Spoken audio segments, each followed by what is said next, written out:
Okay, hello out there. We have returned to some more Tell Me Why. As soon as I transition, it's going to start, isn't it? Yep. Whatever. Hey, Potato. Oh, welcome on in. How are you doing tonight?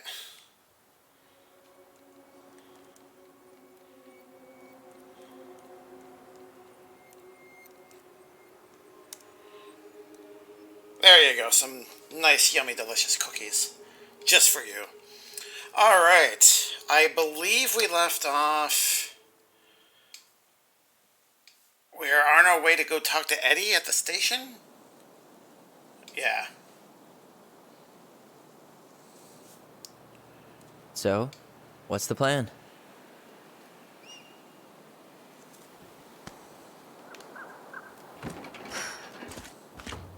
We go inside and calmly ask Eddy why he was there that day. All right. Let's try to let him get his side of the story out, okay? Uh-huh. Oh, yeah. I understand, Mr. Barrow. I'll be sure to let him know. Yes, I have it all written down. Have a good day, Mr. Barrow. Morning, Missy. How'd you get stuck working reception? Rose called in sick this morning. I'm covering for her while I try to get my paperwork done. What are you doing here? Just checking in with Uncle Eddy. I'm guessing from the identical features that this is Tyler? Tyler, Denise, Tyler. Wilson, No, did you okay. tell Officer Vincenzi that I'll be... Oh, good morning, Allison. Hi, Uncle. I'm going to take Dr. Torres' statement. No need for Vincenzi to come back to the station. He doesn't seem like he's in the best of moods. Yeah, I don't know what's going on, but he's been a little off all day. Good luck. Uh-oh. Great. He has an excuse to brush us off. I'm sure he'll make time if we say it's important. Oh, hello, kids. Hello, middle-aged adult. Everything all right? Your uncle said you two were going to be knee-deep in trash for a few days. A few days? That's optimistic. It feels like every time we clear out a drawer, 2 more just appear out of thin air. Huh. Yes, you got my sympathies. When we emptied Linda's parents' house, I thought we'd have to rent a backhoe. How is Linda? I feel like I haven't seen her in months. Good. Yeah, she started working over at the high school as the librarian. Pay's not great, but she gets to see the kids every day, so... I bet Brendan's thrilled. Oh, yeah. Happy as any teenager who's got to spend extra time with his mom. Well, I'll let you work. No worries. You're not a bother. Dr. Torres, you said your daughter was with you during the incident? Yes, she was. Sorry. Other things are happening. Tell me why. I know you're singing. Yeah, oh, yeah, Petito's continuing it on. Jeez. How are you doing tonight, Diversion? I hope you are well. I'll need her information too then. Can you give me her name and date of birth? Okay. Isabella Henderson, July 16th, 2009. Henderson. Different last name? Yes, her father's. My ex-husband. Does she live with you most of the time? No, her father has primary custody. Because of my hours. She stays with me on the weekends. Wait, why did Allison just Oh, I leave? got your note. I'm sorry I forgot your birthday. I got so wrapped up with Tyler coming that it totally slipped my mind. I'll make it up to you, I promise.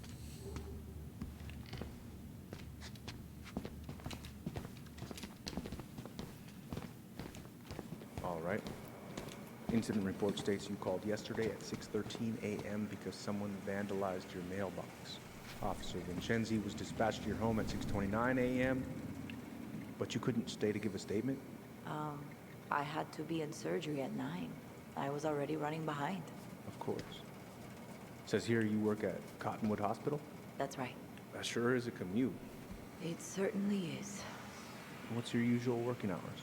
I'm a surgical resident at one of the only hospitals in Southeast Alaska. Tyler, I'm basically ready? always on call. Yeah, of course. Well, listen, we really appreciate you coming in after a 24-hour shift. Oh, Did God. you need something, Allison? Yeah. Tyler? Can you come here? What, we're gonna talk to him now? Morning, Chief Brown. Good morning, Tyler. Hey, could we talk to you in private? It's a little urgent. Can you excuse me for a second, Dr. Torres? What's going on, you two? We had a few more questions about our mother. Look, now's not the best time. Well, maybe we can come back later then? Excuse me. Come on. Guys, I'm understaffed today. I've got a receptionist out sick, an officer dealing with personal issues. I need to finish taking this woman's statement, and I don't have time to chat right now. We were just hoping for some answers. Well, I don't know what more you think I'm going to say. I already told you everything. I need to get back to this complaint. Sorry, guys.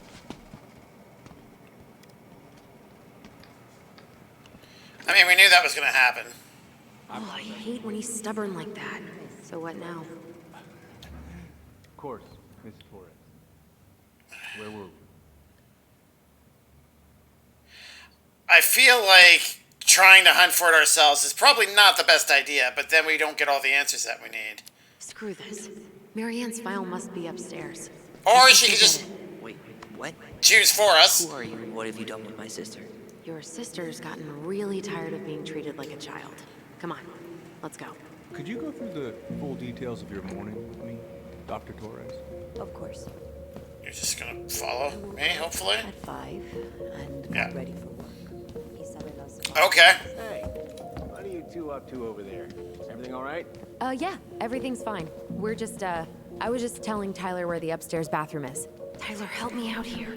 Oh, yeah. Toilet emergency, lake water, you know, Mother Nature's juice cleanse. There's a bathroom just past the break room. Behind you. First door on your right. Forget it, Tyler. There's no way we're getting upstairs out in the open like this. It's too suspicious. There must be another way up.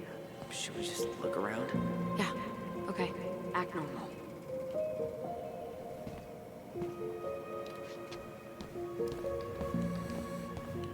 Act normal. There's no access to the first floor this way. We need to find another way up. Full details of your morning with me, Dr. Torres. There is no... I woke up at 5. There's only the one set of stairs, isn't there? Isabella's father was coming over to pick her up. There's no access to the first floor this way. We need to find another way up. Breakfast. And as we were eating, I realized I hadn't grabbed the meal the night before. Isabella asked to come with me. What's the alternative? Stepped inside. Still in the dark. She spotted me in the sun. Okay, sorry. We'll just give it a pause right now while... You'll have to forgive my cat if you can hear him in the background. It's because he wants to be vocal. Because why not? Great, drowning in mods again, but learning to swim. Diversion, I sincerely hope that this time will be the one.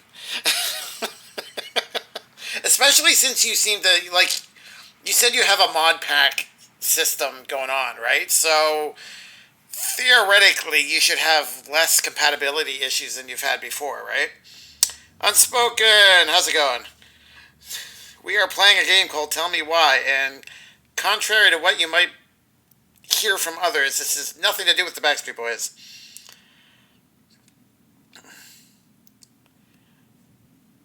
That's what you're waiting on?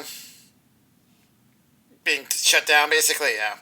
I really think you would like the game Murdered Soul Suspect. Seems like you're into these types of games. I have it on my list.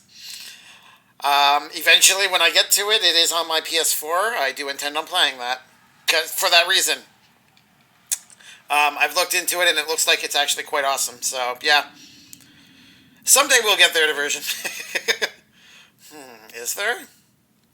The only other thing I can think of is we have to leave, and there's like a fire escape or something. Or we have to, like, perform Last of Us style, moving dumpsters and climbing in the windows that way.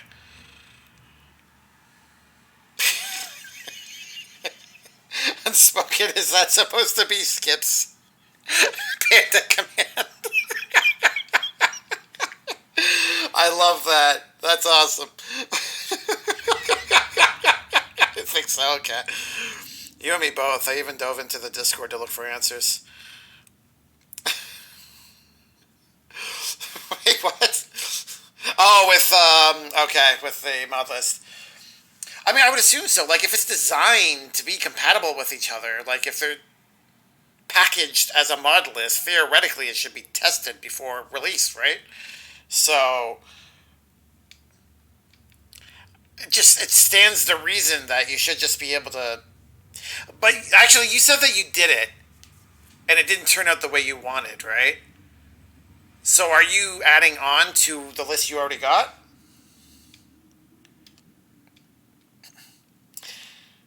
See, this is why I don't get too much into graphical mods. It's too intense.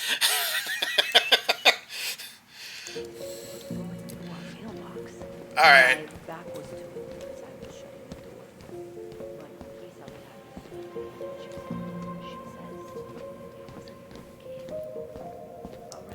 Well, you know what? Let's see. You heading out? Need a smoke. Yeah, I need a smoke. You should think about quitting. Only gets harder the longer you do it. Yeah, I know. While you're at it, get your sister to stop too. I thought that was Allison saying no, I'm sorry. Alright. Now we have a reason to go back in if we fail out here. There we go.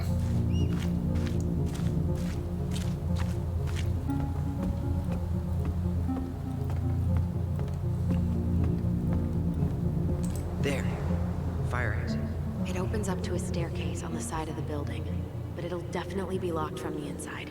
If one of us were to create a diversion, the other could slip upstairs and open the door. And since you're the troublemaker, I nominate you as the one to make a scene. Wait, really? Got a better idea? I'm a bad actor. Aren't cops, like, trained to notice suspicious behavior? I'm not exactly an amazing actor. Figure out something simple and commit. I have faith in you.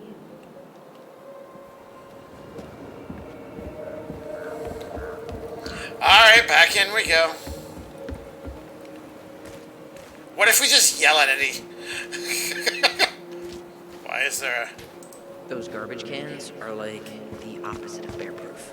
You know, it's actually really unhealthy for animals to eat our trash. Simmer down. We don't have time for a ranger rant. And I've got the Wildlife Channel too, you know.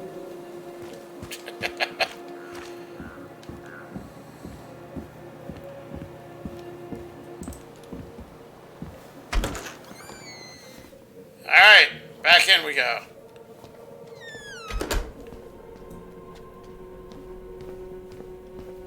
Okay, so she's just standing there.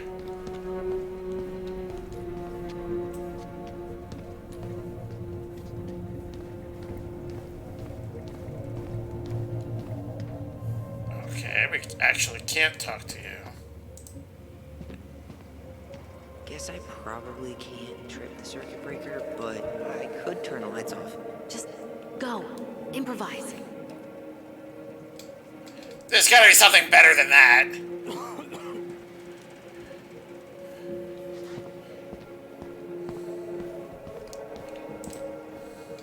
What about those missing people posters? I could pretend I've seen someone. Yeah, sure. Might work.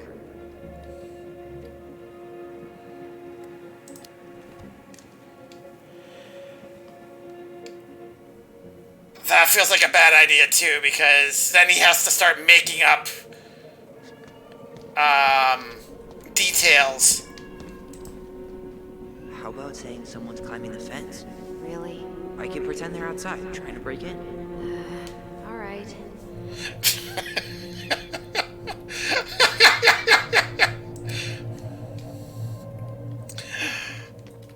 What other options do we have? This is just to look at pictures.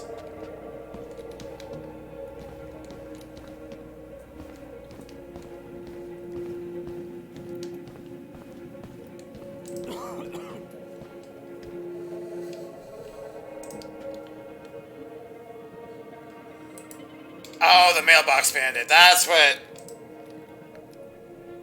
she's talking about. Okay.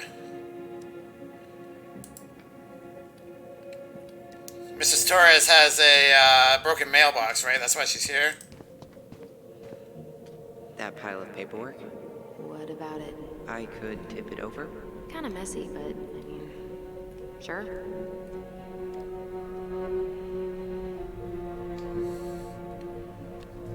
Okay. So here's my question. All right, so that could mean so many. Like, there's a couple of ways that could go. Either he could pretend to go into a rant and make things much worse, or he could accidentally, like, quote unquote, tip it over, like, accidentally bump into it and do it that way. Plus, there's no guarantee that anybody will come and help.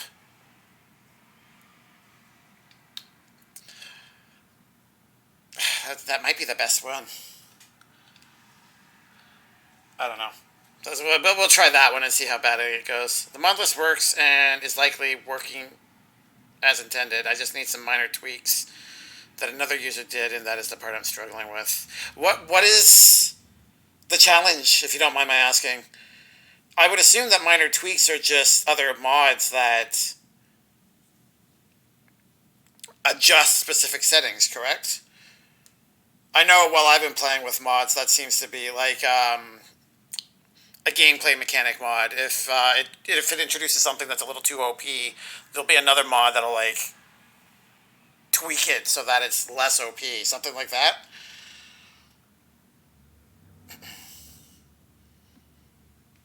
I wish I could help, but honestly, between the two of us, you're the mod wizard, so I have faith that you'll figure it out one way or another, though. Oh, we have collectibles. Wait. Does this mean I have all of the first episodes? Or are they just listed? Like, in order, like, you know what? I'm going to stop overthinking it.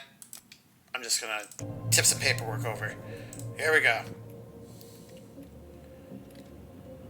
It's off. Usually it's the simplest plans that work, so let's try it.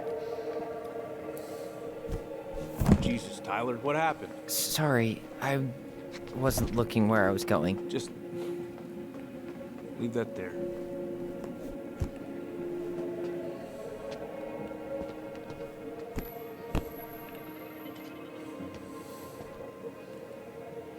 Well, it worked. I'm in position. What now? Turn right when you exit the station and follow the side of the building. The staircase will be right there. I was just there! Why is she telling me where to go?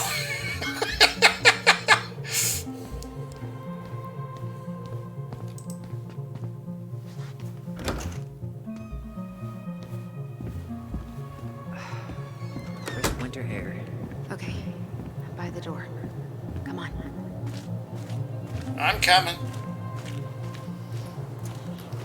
They use a different EMB with some different settings. My game doesn't quite match theirs. Okay.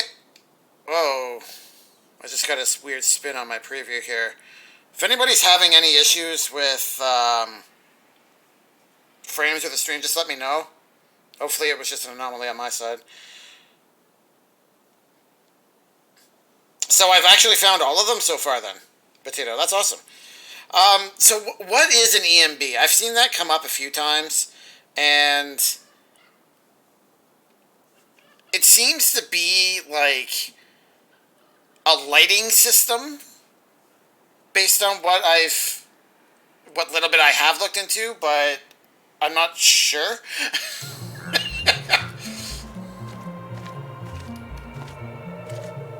Oh, sneaky mode. Shit. Where are you? Right here. Open the door. Who was that? Get in. Oh God, what did I just do? And she's back.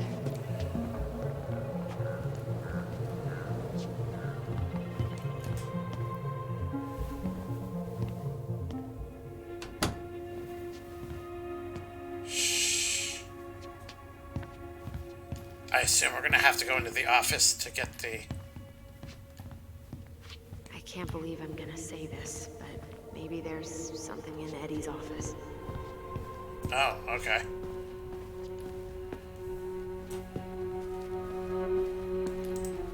The police chief of Delos Crossing hosts charity events? Huh? Oh, yeah. The community social. He volunteered to help. And since he pretty much knows everyone, and more importantly, who's called the cops on who, he's in charge of the seating chart. That's pretty smart. Let's put the Vecchies next to... Can you not? They look like vault door gears.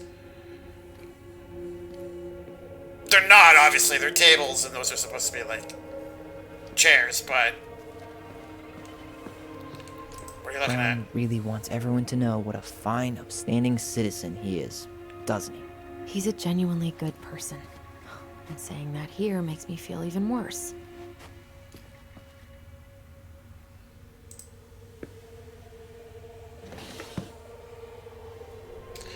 Sure, let's steal his moose Hey, you. figurine. Why not? The stalwart moose. Though we are destined to burn, we emerge as stardust. Is that? Oh no. Oh, yes. Burn it. Burn it with fire. Hey, that's my line. Burn it. Burn it with fire. Though we are destined to burn, we emerge as stardust. Is that? Oh no. I thought she would say something Oh, different for yes. some reason. Burn it. Burn it with fire. Okay, let's close it. When you see a Skyrim with better graphics, and ENB is a huge part of that. Lighting, color, shading, all of that. So it is a lighting system, okay. Armageddon. How are you doing this evening? I like that emo combination. Personnel files, department budgets, with zero. Huh. The Delos Police Force is getting a new officer. Finally. This guy has a record, and not a short one. Why is he even in the running? Shh. Eddie has a really hard time hiring people out here. I don't think he has a choice. There's always a choice. Armed robbery. Flight to avoid prosecution. Drug paraphernalia. Guilty on our charges. What does that say? Army of the United States? You finding anything? No. General discharge. This is to certify that under honorable conditions from the Armed Forces of the United States of America, this is to certify that Donald M. Mert, Private First Class, Regular Army, was discharged from the Army of the United States on the 26th day of April 2012 under honorable conditions. So he's a former Army vet. He might work. Oh, this is his resume. Seriously? You're gonna try to hack into his computer? We're here for information, and computers are basically information piñatas. Pinatas! Alright. Whoa. Brown looked at our file this morning. Wait, what? What does that mean? I don't know, but there's a reference number. R68653. R68653. Something tells me I'm going to need to remember that. I'm going to forget it, but if you guys can help me remember that, that'd be fantastic. Hi, Chief. Regarding your request this morning about the Ronin case, number R68653, it hasn't been digitized yet, so you can find the paper originals in the archives for other references about the case. Transcripts of phone calls have been taken out, but you can find the digitized calls through the appendix. Let me know if you need anything else. Okay. So, the transcripts have been digitized, but not the actual case files themselves. Huh. Tom invited Eddie over for dinner? Oh, yeah. He's been trying way too hard to get Eddie's endorsement. Does he? Support Tom? He preferred staying neutral. I mean, that makes sense. Good morning, Chief. Tess and I would love to have you over for dinner on Thursday night, and I know you cannot say no to her roasted salmon. I didn't catch it myself, but it's this morning's catch. Looking forward to see you, Thomas Fetchy Pop. That's clever. Warning everyone, please remember your presence is required Wednesday, November 11th. Blah, blah, blah, blah. Okay. Implicit bias training. City Council event reminder. We would like to remind you of your upcoming council meeting on Nacho Mama. You hit reply. Wait.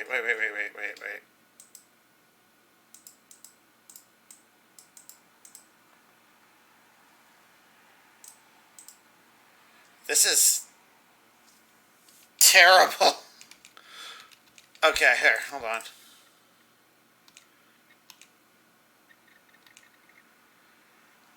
Okay, people, we're adults here. Whoever keeps leaving dirty dishes in the sink better learn to clean after themselves, or I will personally stuff said culprit into the washer so they can see how it works.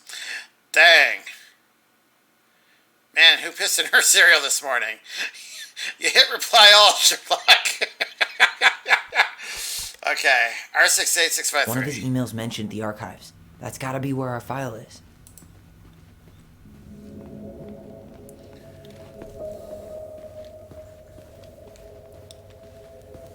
Which shouldn't have been that surprising.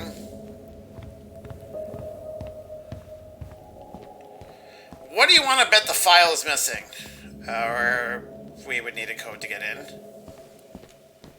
Private. Please tell me you know what the code is. To the highly confidential police archive? Then, how am I supposed to open the door? I spent hours playing next to this room. I'd see people go inside all the time. We're gonna have to The trigger. keypad does this little tune. Dum-da-dee-doo. Seriously? Go on, try. Well, I think they use this trick in Life is Strange. You can see the buttons are worn. 0, 1, 4, and 6 are clearly the numbers that are needed. We just need to know what combination. Also, 24-hour internet monitor surveillance. As soon as we open this door, we're going to be caught on camera. So how do we disable that? Or do we not disable that? Do we just get caught and stuck?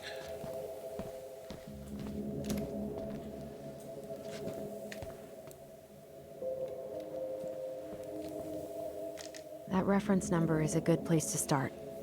Let's hit the archives.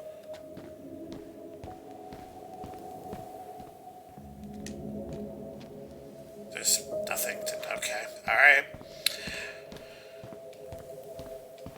Is there really nothing... I feel like there's gotta be some way to make sure that the cameras don't... What's over here? Armory. Well, theoretically, this should be cambered too. Actually, everything in here should be cambered. Us just hanging out over here, we should be on camera, so... I don't know. I don't know anymore. Let's just... push buttons, I guess. I guess we should... How did that tune go again? Dum-da-dee-doo.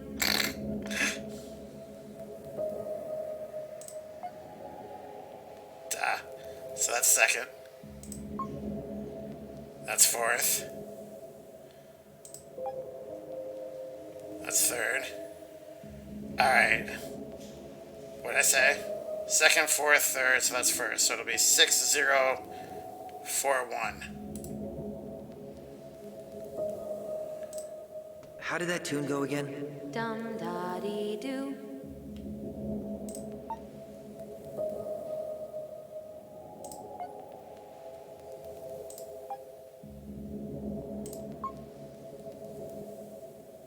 Yes.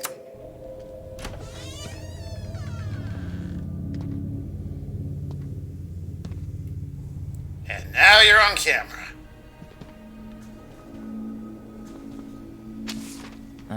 Looks like they're finally going digital. Oh, that's right. I remember Eddy complaining about this. They're gonna have to resort everything. Great. They've digitized their closed files, but only the ones before 1990. Meaning our file is still somewhere in those boxes. Perfect. A room of scattered case files and a half-done sorting system. Yep. This is gonna be so fun for you. I'm gonna go keep a lookout. What? Why do I have to be the one stuck with box duty? Because if anyone sees me, I'll have a better excuse for being there. Reach out if you need anything. R68653. Look it up. Look it up, she says. Okay. R68653. R66. Wait.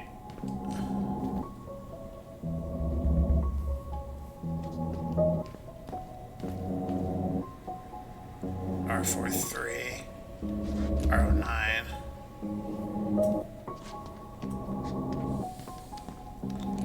What is this one? No, okay.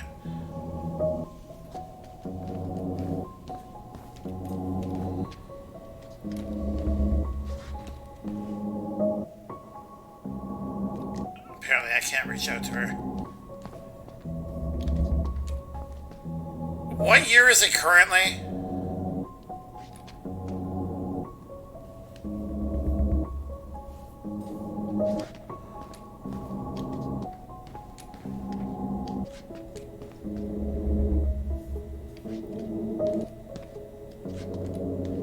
Is it 2015?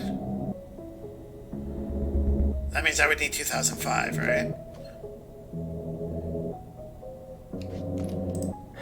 Not this one either. Where's the damn box? Well, No, that's not it. Nope. you finding anything?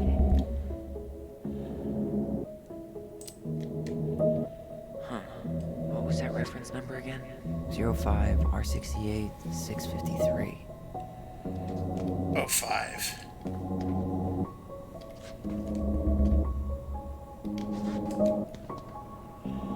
Now it's become Office Manager Simulator. Yeah, no kidding. Not this one either.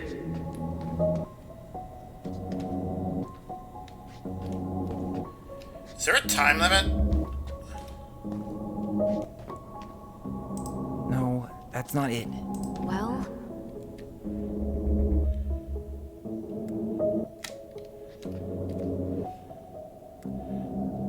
What's that phone number? What was that reference number again? 05 R68 653.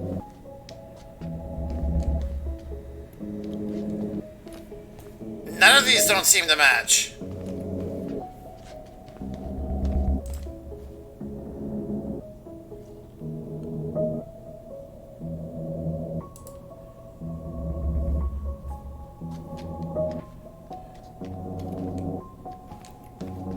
Nope. Not this one either. Where's the... There we go, finally. How did I miss that on the first pass?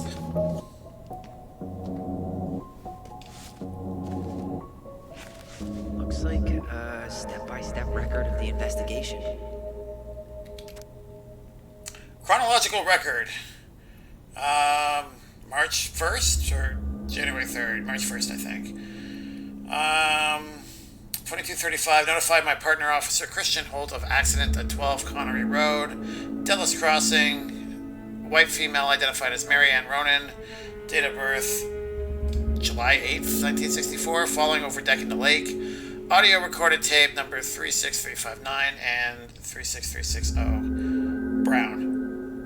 2258, Holt and I arrive at the scene, briefed by Patrol Officer J. Chan.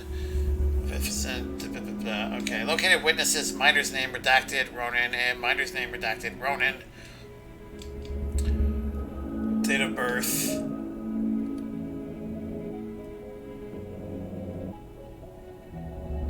How do you guys do your dates in the States? Is it month, day, year, or is it day, month, year? Wait, where was hers? No, that doesn't help either.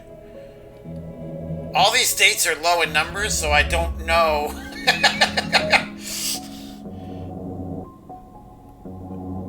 Month, day, year for some reason. Well, that's what I'm used to, so that's fine. Okay. So if that's the case, then that means this incident happened 6 days before their birthday. Couldn't get a statement from them as they were under dire stress and shock. The children were taken under care of Patrol Officer J. Chan Brown.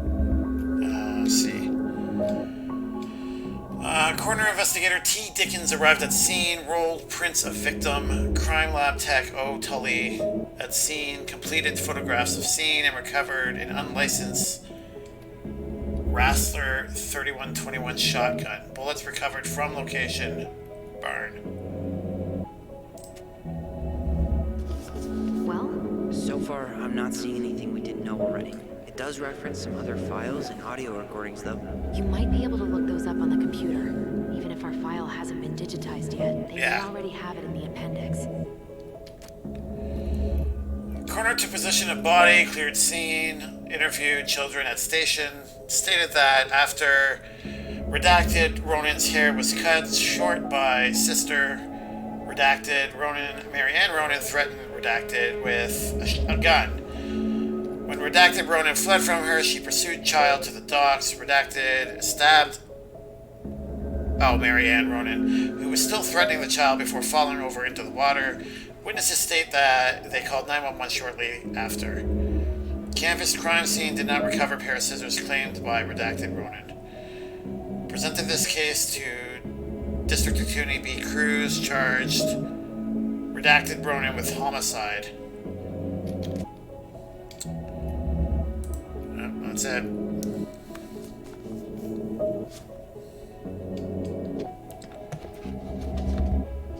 Well, don't put the whole box away.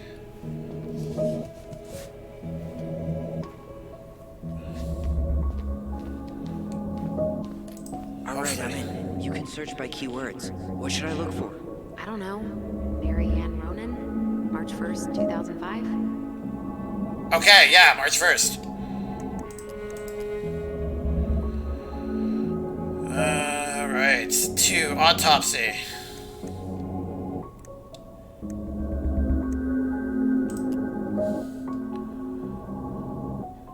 "24-hour homicide report.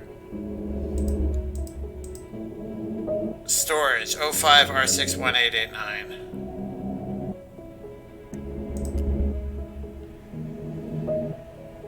R62766. What was the first one? R61 and R62. References 05 R62 766.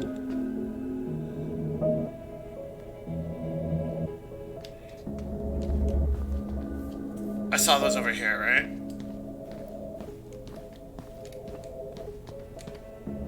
R63, R68, R61. Here we go. That's not it. Oh, we're specifically looking for 62, of course. Alright, fine.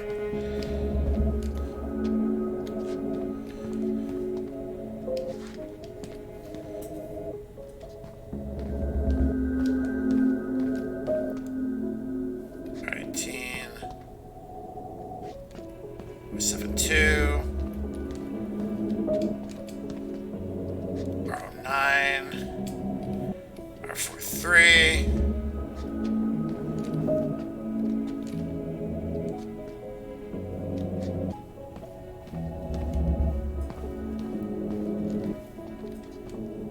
And somehow I've missed it again. Maybe in here? Yeah, okay. I have her autopsy report. Okay. She... God, What is it? she drowned. Stab wound was non-fatal. What? I was wondering about that. Because it looked like Allison stabbed her around the kidney area along the left-hand side, which shouldn't have been enough to kill her, at least not right away. Autopsy class A, date of birth, or date, sorry, March 2nd, 9:30. Dr. Gray, final, blah, blah, blah, blah. Okay. Female, 42, DOA post-drowning. 1 stab wound. Left loin, 2 degrees to assault. C, scissors by daughter. OE. Bloody froth seen in mouth and nose. Cerebral edema. Waterlogged lungs. C, pulmonary edema and emphysema. Aquasm. I did not go to any kind of class to help me learn all these complicated words. Distended stomach, 2 degrees to fluid content, 3 inches clean, stab wound left loin, 1 inch above pieces. Appears antemortem. CCTV fluid, blah, blah, blah. Okay, so yeah, this is just... Homicide is crossed off, yeah. How did injury occur? With scissors, victim then fell over dock into freezing lake water.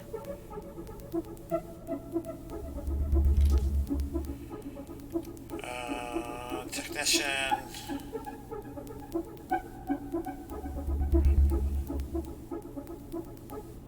Generic stuff there. Okay.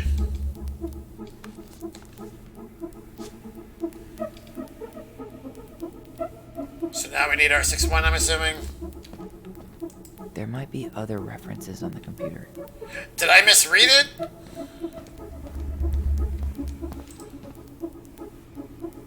Oh, I see.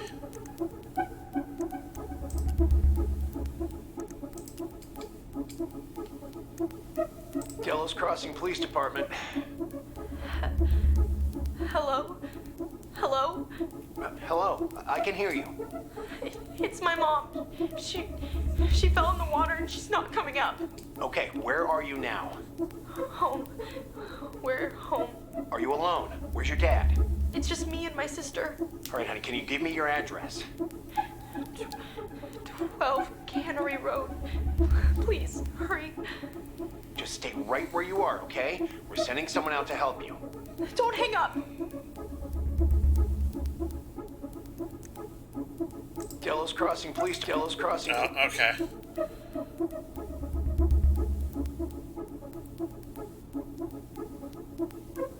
R61, 24-hour homicide report, victim information, crime summary. Is that not something I would want to look at? Okay, I need to check out 05 Yeah, okay. 1889. There. You can do it. Thank you, Petito. I appreciate the faith. Oh, realization noises. That was weird. Okay, that's just information pertaining to the case. Makes sense. Child stabbed with the victim subsequently fell in the lake. Okay, reporting employees. Redacted. Redacted. Shotgun serial number. Registered owner Samuel A. Kansky. Sam. That's the handy guy, right? That I've been looking over the house over the past decade. So that was specifically his shotgun. I don't know enough about guns to know what any of this. Model 9mm, what does that even mean? Whatever. Alright. Turn! Found a summary of everything. Wow, this is a real detective novel. Brown's quite the wordsmith. He's not a writer, Tyler. Narrative, crime summary. On March 1st, 2005, at around 2200, the victim Marianne Ronan, a 41-year-old white female, exited her home and entered her garage, to start loading a Rassler 3121 9mm shotgun. Yeah, I really know nothing about guns. I thought 9mm were a type of bullet that went into pistols. But, yeah, anyways, moving on. Shortly after, her child, redacted, 11 years old, entered the garage to display a new haircut given by sister, redacted. According to witness, redacted Ronan's statement, when she saw the child's haircut, Marianne became enraged and threatened redacted with a shotgun. Redacted fled the garage towards the lake, calling for help. Marianne followed, still armed, out onto the dock on the southern side of the property. Hearing the noise, witness redacted Ronan also came out of the house towards the dock where she observed redacted Ronan under the threat from Marianne. Defend themselves by stabbing mother with pair of scissors. At that time, both witnesses state Marianne Ronan lost consciousness and fell into the lake. At 2229, Dallas Crossing Police Department Officer Christian Holt received a phone call from Redacted detailing the incident. Wouldn't that have been Greg's? I thought Greg's was the one that answered that call. Must have been a different witness. Patrol Officer Jay Chan was dispatched to the scene. Upon arrival, they set up a containment of the scene, began a crime scene log, and started tending to both juveniles, both redacted. See their statements for further description, notification of detectives. March 1st, 2005, Officer Christian Holt notified his partner, Officer Eddy Brown, by telephone of the incident before being dispatched to the scene. Investigation. Holt and Brown arrived at about 22:58 hours. They noted the crime scene was located entirely outdoors. Cannery Road is a secluded road, mostly comprised of a few residential cottages. Detectives observed a loaded Rassler shotgun on the dock. No rounds had been discharged. They directed forensic personnel to recover items. Detectives were directed to witnesses, redacted and redacted. Witness redacted stated that she heard screaming while she was upstairs in her bedroom. She ran down the stairs and looked over the kitchen window and saw her sibling and their mother, Marianne, on the docks. Marianne was threatening her child with her gun. Redacted tried to run away, but Marianne threatened that she was going to shoot. According to both witnesses, she stated, "I'm going to kill you." I know she said that in the garage. I don't remember if she said that outside. Redacted then stabbed Marianne Ronan with a pair of scissors, trying to escape. Marianne Ronan then fell in the water, unconscious. Evidence. And then that's just that. Okay.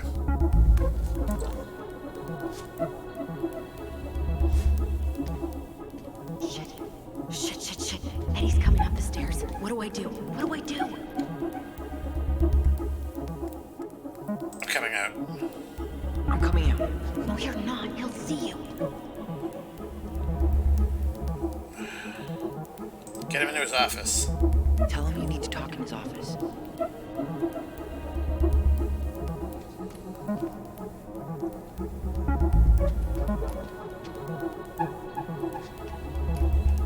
Is she going to tell us when she's successful?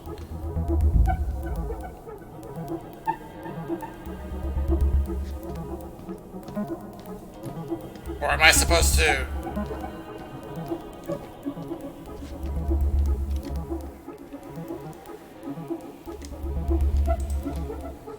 Alright, I guess we'll just keep looking.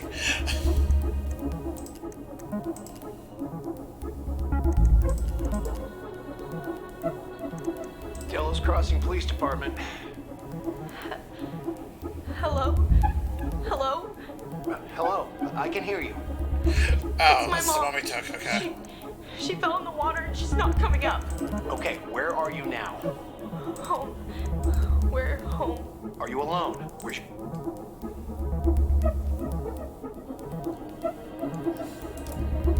Reference is 05R63-325. Did I already look at that? I feel like I did. Okay, here it is.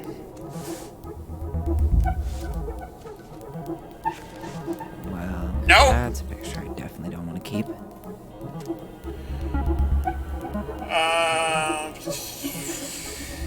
Let me find probable reported pending, blah, blah, blah, blah. Okay, yeah.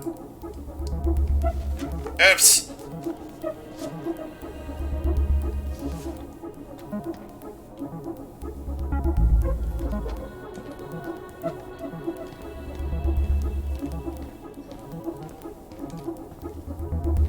Alright, I guess we're just supposed to keep going.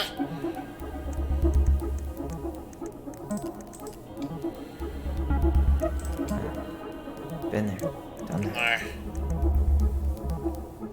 Oh.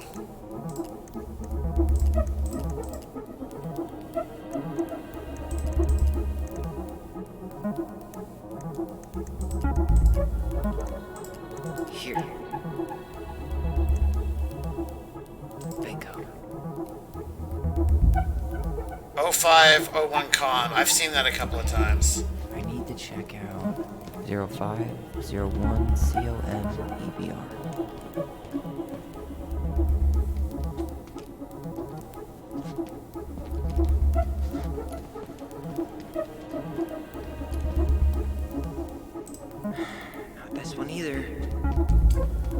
Oh, there we go. Here we go. I don't know anything about guns and I live in Texas. Jesus. Just keep going, okay. Unbelievable. Brown reported Marianne to Child Services. What? Where are you? What's going on? Officer of Child Services. Edward Brown, subject Brown family deposition. Delivery attempt. Delivery successful.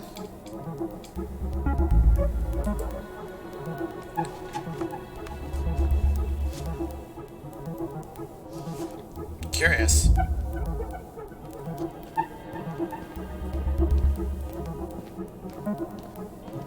And we're gonna keep going. Alright, cool. Child Services. This is Officer Eddie Brown. Hello, Officer Brown. This is Simone Prue from the Office of Child Services. Hello, Mrs. Prue. I'm calling about the Ronan family. I just wanted to let you know that we will be moving forward with the case. I see. Is there anyone additional we should interview while we're in the area?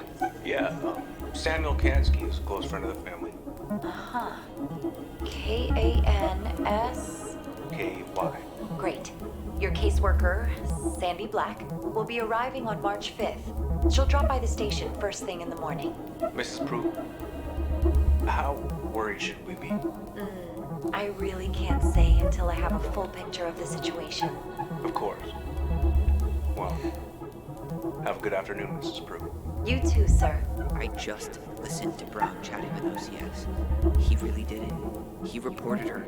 What if he was just a go-between? He might not have had a choice. We need to keep digging. Okay, March 5th is when she was supposed to show up, and Marianne died March 1st. So... her behaving erratically might have had to do with OCS, that date coming.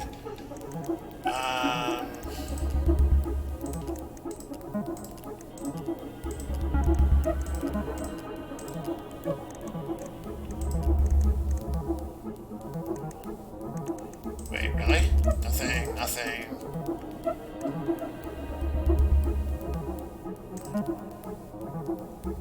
DUI. God, we're just, like, going over everything here. Okay. 2014, 2034. That's probably the one that's going to be more... L. Oh, sister or wife? Interesting. References 2014-203-411. I'm sorry, but there's no way he would have the time to be able to do all this, by the way.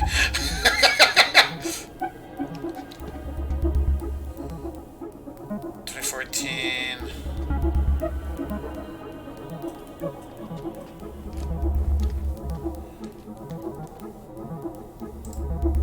There.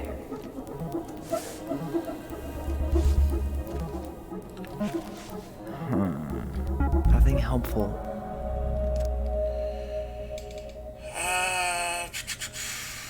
Trespass, public intoxication. Oh no. Report filed from tracking number, location of occurrence, associated persons, Laura Kansky.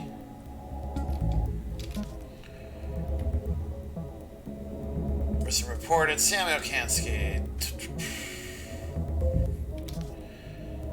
On July 7th at approximately 23:03 hours, we received a call reporting a suspicious person or persons near the Laura Kansky property at 1010 Lincoln Ave. I arrived at the address at approximately 23:20 hours and met with Mrs. Kansky. Okay, so it's a wife. According to Mrs. Kansky's statement, she was woken around 2300 hours by sounds she first took for a bear. She armed herself with a Smith & Wesson 500, found at the property, and registered to Mrs. Kansky, sorry. She went outside and discharged one round into the air to threaten the animal. She then noticed human footprints in the snow leading from the street to her backyard. She moved back to the house, locked the door, and immediately dialed 911. I invited Mrs. Kansky to remain in my squad car while I searched the premises. I approached the backyard from the southwest side of the house and moved toward a shed 20 feet from the house. At that time, I heard the sound of glass breaking and drew my service pistol. The shed door was open and the light was on, but I confirmed there was no one inside. I rounded the side of the shed and found Samuel Kansky seated in a folding lawn chair. There were multiple beer bottles at his feet, and Mr. Kansky was behaving in a manner that suggested intoxication. Kansky stated, "I always knew Crazy D would get me in the end." Crazy D, I heard him use that term before. I don't remember who that is. He began laughing and reached for something under his chair. Suspecting Mr. Kansky may have a concealed weapon, I requested Mr. Kansky refrain from further motion. Kansky then stated, "Shit, D, I just wanted to drink a beer with you." I had Mr. Kansky stand and confirmed a cardboard carrier containing one bottle of unopened beer was under the chair. I instructed Mr. Kansky to return home, but he said he was already home. Kansky was referring to the home of Laura Kansky as his own, though he is no longer a legal resident of... He is no longer a legal resident, I think is what that means, of 1010 Lincoln Ave. I reminded Kansky that his home was on the lake, and he eventually agreed to an escort. On learning that it was her former husband, Mrs. Kansky declined to press charges. She also stated that it was the anniversary of the finalization of their divorce. Poor guy. I performed a sweep of Mrs. Kansky's house and premises to confirm there were no other suspicious persons. Leaving her there, I drove Mr. Kansky back to his boat at 710 Lucky Lane, number K. Letters aren't numbers, but okay. Before we arrived, Mr. Kansky became unconscious and remained in the back of my service vehicle until Police Chief Edward Brown arrived to help me carry him inside his boat.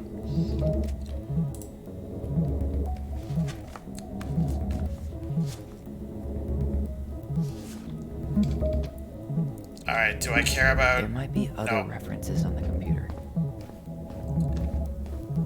There was something about complaints, right? Look for that. Too many documents for Find Your Search. Nope.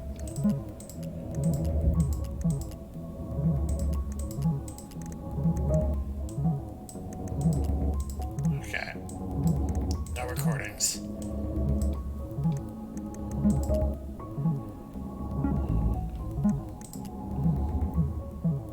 Does the checkmark mean that's what we're looking for? I wonder? Okay. Yeah. I need to check out 2014-201-496. Okay, here it is. This is like one big Helpful at all? exposition dump, sort of. Alright, what do we got here? DUI. What was the date of this? November 16th of 2014. So this would have been about 4 or 5 months. On patrol at approximately blah, blah, blah.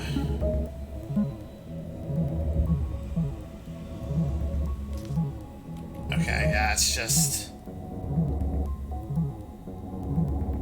Okay. Nothing really there. It was just a DUI.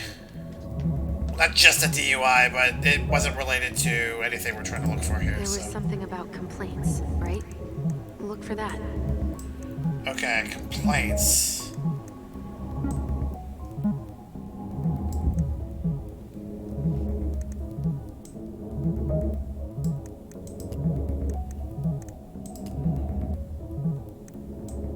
Okay, we checked that already. Here. Okay, this one has day, month, year. Bingo. Tea veggie theft report and child neglect report. Tessa!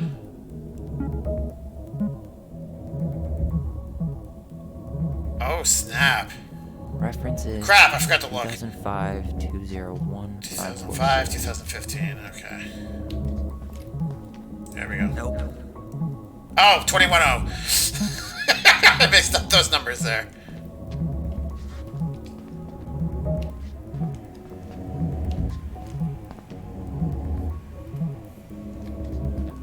Over here, nope. On this side.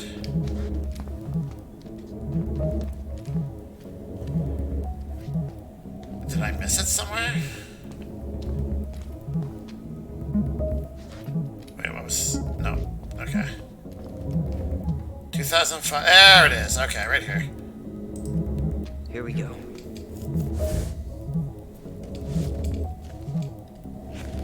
Wait, what the hell? Tessa accused her of child neglect.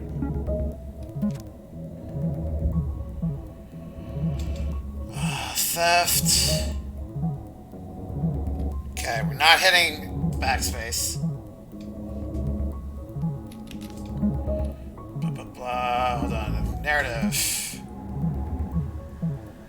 There we go. Okay. On January 31st, 2005, at approximately 10:45 hours, Marianne Ronan entered Veni Vidi Vici, whatever, owned by Thomas and Tessa Vici. Mrs. Vici stated that she observed Ronan browsed the aisles for approximately 10 minutes while chatting distractedly with her. Mrs. Vici stated that she was behind the cash register and did not have a direct eye contact of Ronan at all times. Vici stated that after those 10 minutes, Ronan asked Vici if she had any organic mosquito incense in stock. Vici informed Ronan that she did not, but stated she believed this demand was odd due to the winter season. Ronan then left without purchasing anything else. Vici stated that after approximately 5 minutes, she walked back through the aisle where Ronan had been and discovered a missing box of detergent. Vici states that she had very recently restocked the shelves and no one else had been in the store that morning. Vici stated that she had suspected Ronan of shoplifting before in the past, notably while in the company and possibly with the aid of Ronan's two children. Vici stated that she had also had reason to suspect Ronan to be guilty of child neglect. They don't eat and are exposed to all kinds of inappropriate influences. Vici believed it is possible some form of abuse may be occurring in the home.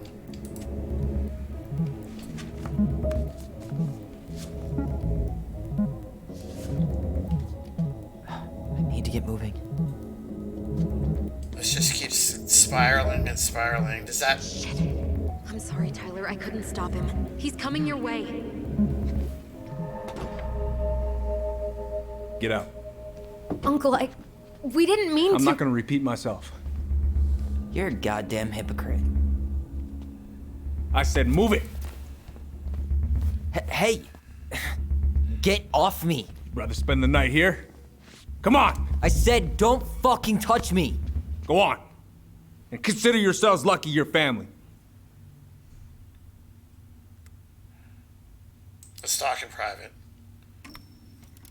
You're right. Family. And for Allison's sake, we should talk. About what? We saw our file. We know about social services. Why? Why did you turn your back on her? Why did Tessa?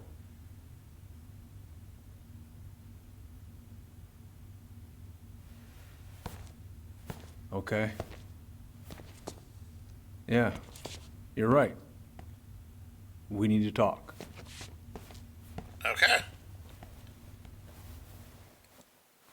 See, not yelling in people's faces gets you places. Mosquito is... Yeah, I'm assuming The it's... winter before your mother's death was... hard.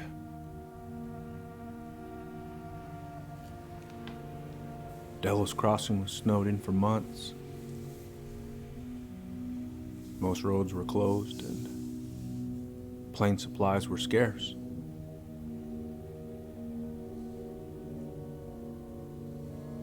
Everyone was struggling. Especially Marianne. Yeah. She was always just scraping by. And that winter left nothing to scrape up. Even if locals had found time to help her. I don't know, I'm not sure your mother would have accepted. So Tessa came to you. You're saying Tessa reported our mother because she was having supply issues? Tessa came to me because she was honestly concerned. Right. I was legally required to report Tessa's complaint, even if I didn't agree. So you call child services. So you took her word for it and called child services. Failure to provide adequate food, lack of appropriate supervision, inattention to a child's psychological care. Like it or not, she had a case. What? It's bullshit. Calm down, Just Tyler. following the law then. Right. Is that why you came over that day? The day she died? To warn her about social services? She loved you two so damn much. She deserved a chance. I didn't see it coming.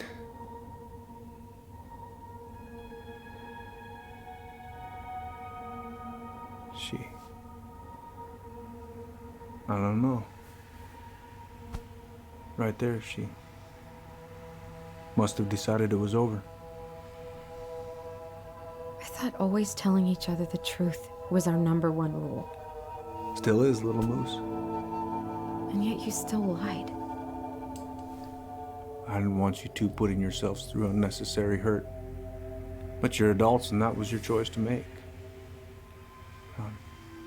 I'm truly sorry. Thank you, Uncle.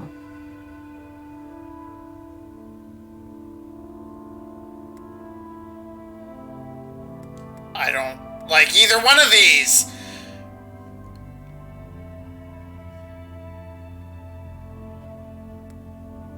That is a timer, right? The white bar? No, it's not. It's just sitting there. I have to choose. Alright, let me catch up here. Wait, not yelling at people is a good thing? Well, sometimes.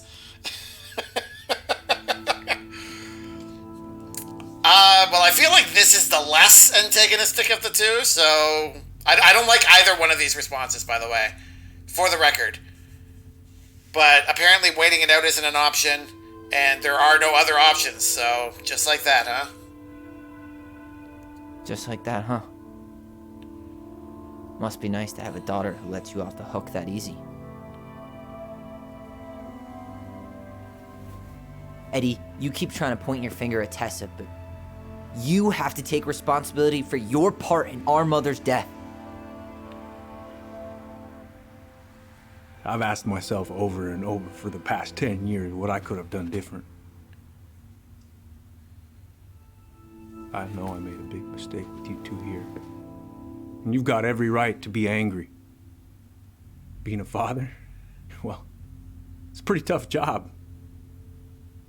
I've tried my best. And I'd like to try my best with you too, Tyler, if you want it.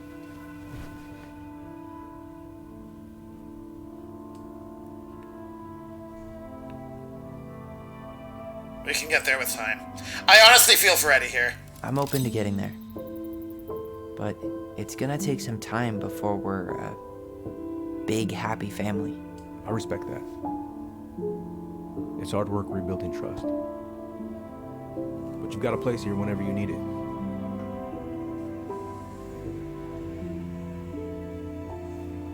Hey, he put the ring on.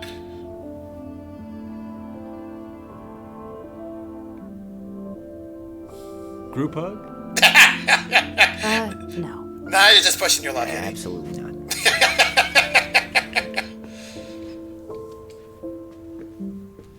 Okay, honestly, I feel like that... Kick you out now. No rest for the wicked, huh? Oh, yeah. Them as wicked as it gets. I'll see you both later. I feel like that went about as well as it could have. Like, I don't know what better outcome that could have been, so... We got answers. That went better than I was afraid it would. Yeah. Exactly. No, we can't respond. Okay.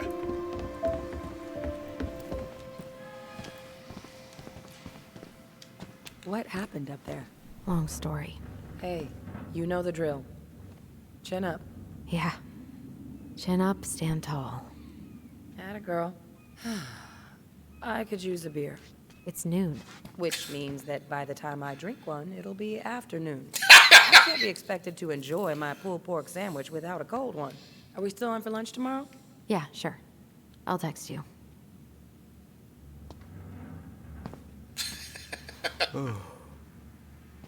Why do I have the option to look at that? Whatever.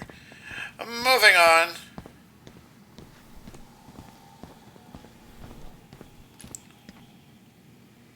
Bye, Beaver.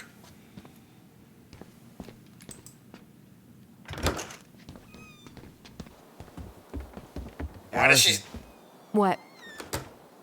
look so upset? You feel like shit. How can you tell? Because I feel like shit. What are we gonna do about Tessa? Nothing. Look, we're not gonna do anything. That's enough, Tyler. Talk to Tessa? Why? What are you looking for? What are you expecting her to say? I thought she loved us. Really? Chief Brown, is it true? Is she... Oh my God. Children, Tessa. Tessa, you need to leave. Come on, kids. Everything is going to be all right, okay? You're going to be okay, I promise. Go home. You can't be here right now. Oh God. Oh God. See, that's the thing. In her own way, she did care.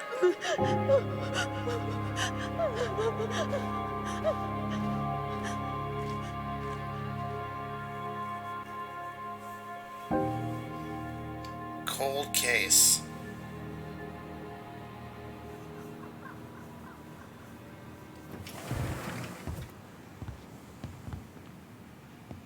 Where is everybody?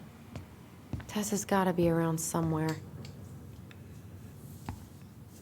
Okay, apparently we are going to talk to I Tessa. think I'm hearing something. Well, at least we know the entire world didn't vanish.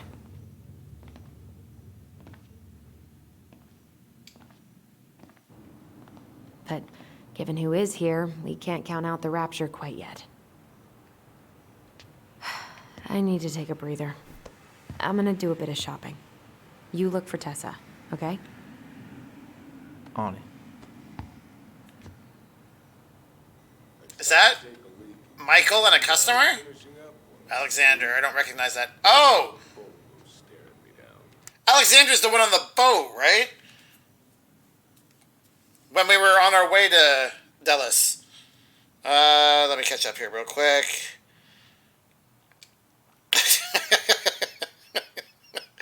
Thank you for the Petito. Correct, okay. Cold case of what? Hey yo! Oh god, Armageddon, that was too funny. Alright.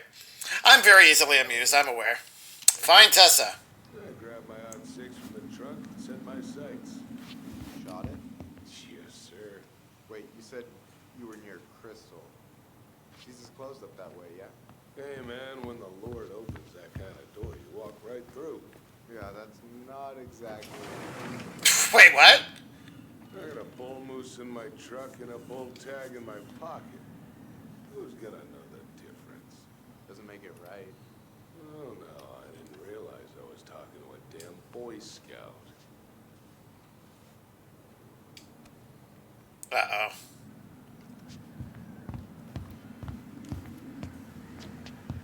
Well, let's just knock on the door in the office, even though no one's going to respond.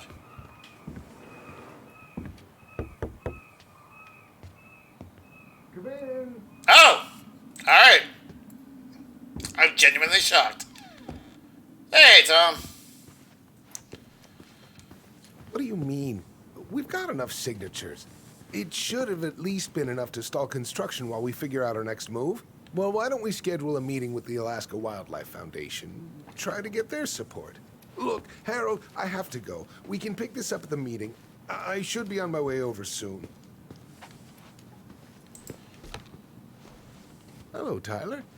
Hey, I hope this isn't a bad time, but is Tessa around today? She had to step out for a family matter. This wouldn't be something I could help with, would it? Yeah, maybe, actually. We were over at the police station and we took a look at Marianne's case file. Okay. Why was Tessa at the station? Why did Tessa come to the police station that night? She was looking for you two. To make sure you were okay. When she heard what happened, she was a mess. How exactly did she hear about it so fast? Can't remember who called, but you know how it is. No news travels faster than a secret. Everyone knew 5 minutes after Brown was on his way out. Oh, that's our way to get it. Okay. Sure, let's find out. Tessa reported Marianne to social services. Did you know? Vaguely. But I didn't get involved. I didn't think I really had anything to add. You never thought to mention it? Well, now, I'm not sure how a thing like that would have come up. And I didn't want to rub salt in any wounds. Huh. I mean... How about when we were in the store yesterday asking about it point blank? That was between you and Tessa. I try to stay out of other people's affairs. I mean, that's fair. You can't. You gotta respect them for that. All right, thank you, Tom. Okay. Thank you. Look, I'm sorry if you felt resistance from people around here. To put it mildly. Allison, you know this better than anybody. But your mother's death left a scar on this community. Now, I won't claim we went through anything close to what you did, but it was a cruel reminder of the limits of trust. We need the truth, yeah. Well, if we want to get past the limits of trust, we all need to face what happened, which means being completely honest about it. We all want to find peace, kids. It's just harder for some people to talk about the past. Now, you let me know if you have any other questions, okay? Hey. Yes? You said I should remind you not to be late for your meeting, so don't be late. Yep. I'll be on my way in a minute. So, kids, was there anything else you two wanted to talk to me about? Did you ever hear any rumors about our mother? Like, who her father might have been? Oh. Well, I'm not exactly a rumor monger. Your mother was close to a few men, but whether they were your father, I couldn't say. Didn't expect to go that route. But look, oh, gosh. I'm sorry. I really have to go. What if their father turns out to be Sam? Michael, could you finish up the storage room and then just close up? Yeah, sure thing, boss man. See you later.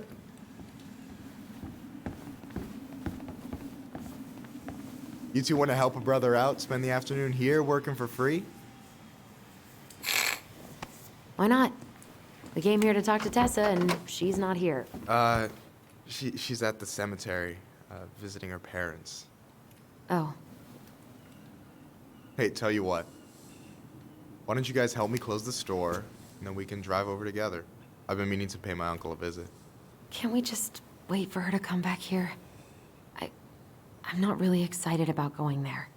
Allison, we don't have to visit her grave. I'm gonna start working in the storage room. Tyler, join me when you're done. Sure thing. Just give me a sec. Do you really want to disturb Tessa while she's visiting her parents? Like... Where'd that question about our father come from? Curious what he knows. I've just been thinking about who he might be. And if he knows anything that could help us figure this shit out. Why? He wasn't a part of our lives. Besides, Marianne always said we never had a father. Well, her name might have been Mary, but I don't think she was a likely candidate for Immaculate Conception. Hey, so you look less than thrilled with the plan. Yeah, like I said, I am not stoked to be going to the cemetery. Just not go? So should we just not go then? No, of course not. We're going to go. I need to feel how I'm gonna feel about it right now. Okay. Sorry for getting frustrated. It is what it is, right? Go have fun with Michael while I close the register. You sure you're gonna be okay? Yes, so stop hovering. Alright, bye.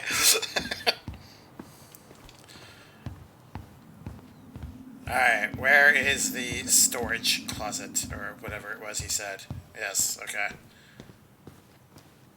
There you be. Alright, already counted there, but I just need you to double check a few things. It's not complicated. I've got this in the bag. Oh yeah? Because you're just that good, huh?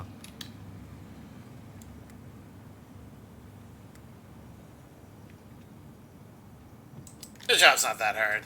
I mean, it's just counting stuff on a shelf, right? Yeah, let's start with an easy one, alright?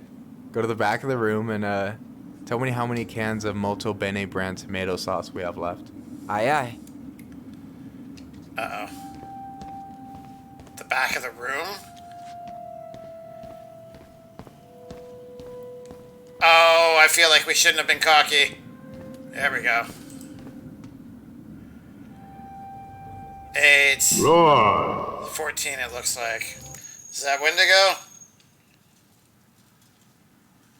No, that is Matito roaring at me. Kuno! How are you doing? Your Life is Strange reference is in this room. Okay. So I should take a look around then?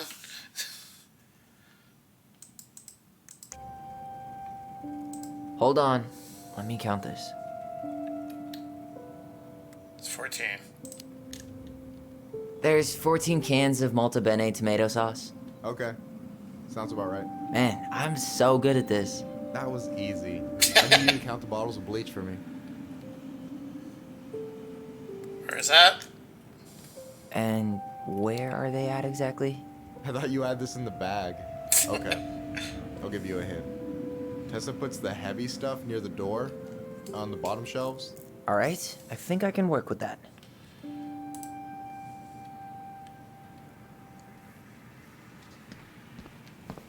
Near the door. See, now I'm gonna be like looking over everything here, Red Queen. You know, when you think about it, glass is really just tortured sand. Huh. Have you been sniffing the spray paint, Tyler?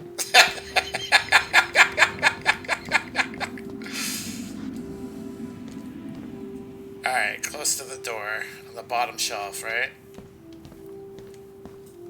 Oh, there we go.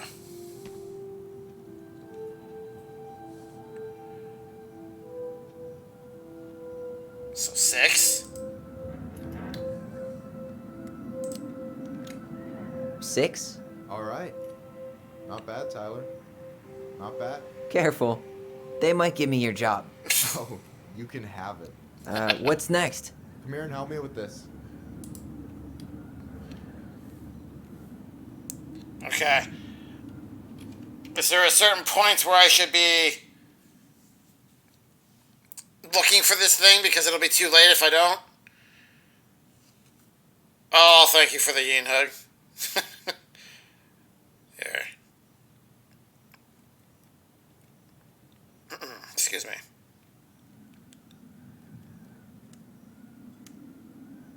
There you go. You get a big cuddly panda hug. And Potato, you get a big cuddly panda hug too. It'll still be there. Okay. I just didn't know if it was time sensitive or not. I don't actually know what I'm looking for here. I presume it's going to be like a butterfly or something. Oh, I drank this at a party once.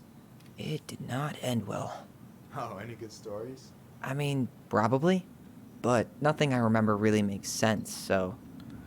It's a panda that looks drunk off its butt. But it looks like it's supposed to be an energy drink, so I don't know. I don't understand.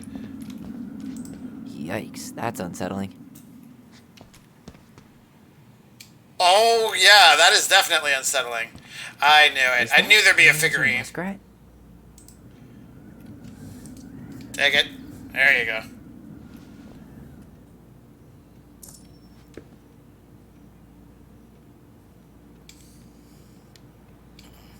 Whoop! No, we're not gonna sit. Wait!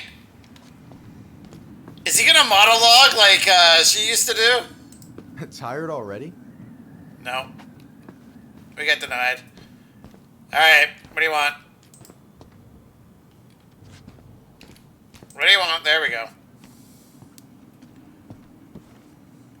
What's up? I need your opinion on this masterpiece. Is that supposed to be me? Yeah, come on. Look at the hair. Nailed it, right? It's beautiful. Honestly, it's beautiful. Hey, don't make fun of me. I'm not. Oh, maybe a little bit, but I like it. For real. Well, it helps to have a good model. So, this is what you're up to while I was out there doing your work? What can I say? I'm a multitasker. Hey, multitasker? I think you made a mistake here.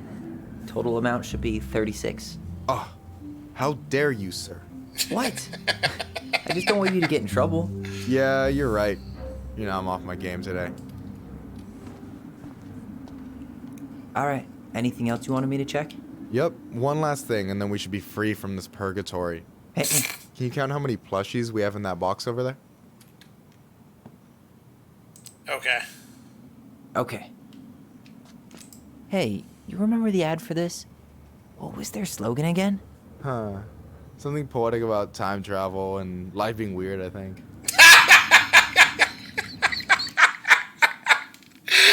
Life being weird. Thank you for pointing it out, Potato. So I was half right. There was a butterfly. Thank you. So it's supposed to be advertising the Polaroid style camera then. Oh, I'm sorry. Butterfly film. Okay. I mean, even people that have played Life is Strange might not even necessarily realize that's a reference to it. What am I doing? Plushies? Oh my, no, that's too generic. Okay. You found the box of plushies? This entire room is full of boxes. It's gonna take me a while. It's way in the back, not too far from the restaurant door. Way in the back.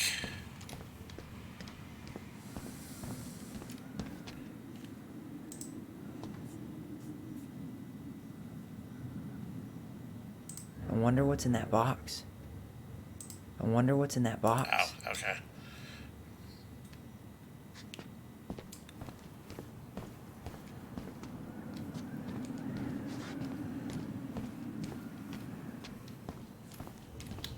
Oh, here maybe? I wonder what's in that box. Well, open it up! No, that's not it.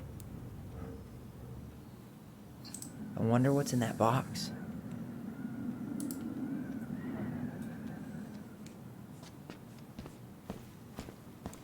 Not there.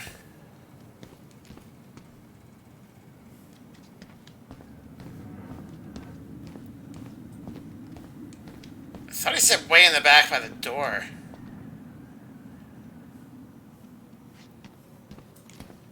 This doesn't seem right either.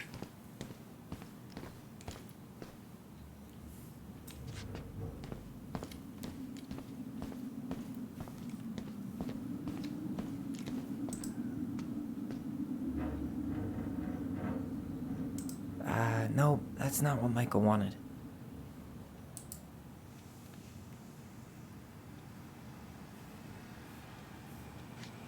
Do I need a ladder to look inside that box? I assume I'd be able to just, pick it up.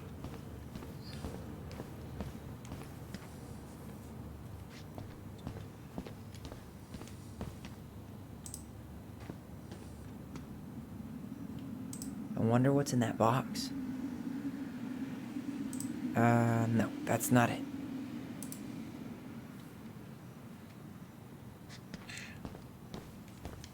Am I missing something abundantly obvious here?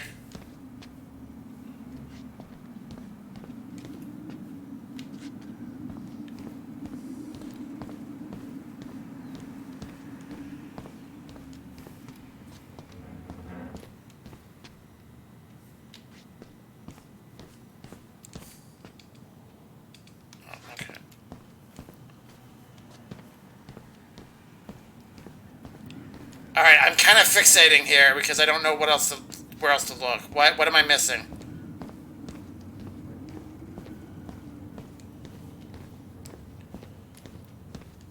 Is there a step stool that I need or something? You found the box of plushies? This entire room is full of boxes. It's gonna take me a while. It's way in the back, not too far from the restaurant door. Oh, the restaurant door. Is that this door here?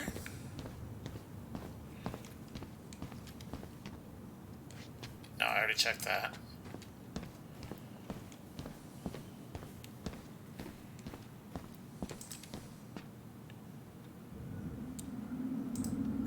No, that's not it.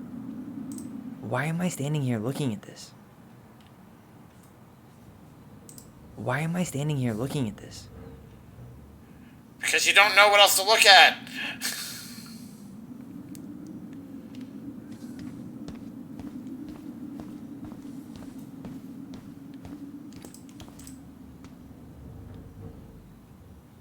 Cheddar dip? Ugh, yuck. Your sister loves that shit. She eats it straight out of the jar. Oh, God. I wonder what's in that box. No, that's not what Michael wanted.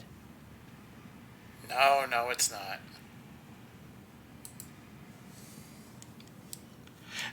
Yeah, if I don't want to be spending like 20 minutes looking for something ridiculous. What am I missing here, Potato?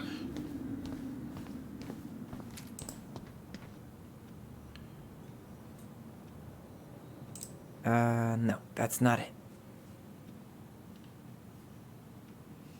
Why am I standing here looking at this? Okay, so there's nothing to check there. Nothing to check there.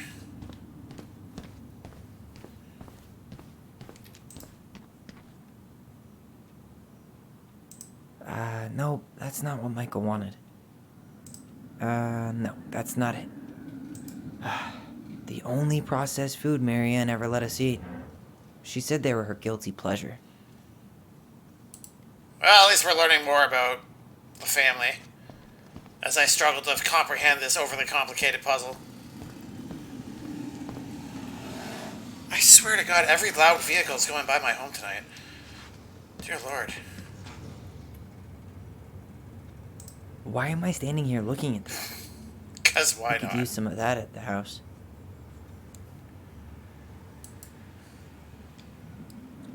Right next to the door. It's the box next to the door.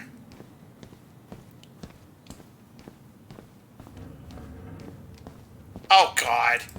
Oh, it's the creepy stuff! So... 1, 2, 3, 4, 5, 6, 7, 8, 9, 10, 11, it looks like. You've got about 11 left in that box. Did I get it wrong? Michael? Ouch, what the fuck? Hey, sorry. It was just too tempting. Oh, we're at war! Lesson number 1 in the ancient art of inventory. Never let your guard down. You have no idea what you just started. First one with 3 confirmed hits wins. Cool? Oh, okay. Gotcha. We shall win. Oh, there you are. Oh, come on. Is that all you got, Ronan? You just wait. Just you wait. I've got a strategy. Oh, yeah? We'll see. Are you gonna move? Shoot! Gotcha. One more hit and you're out. Prepare to feel my wrath. God, you're corny.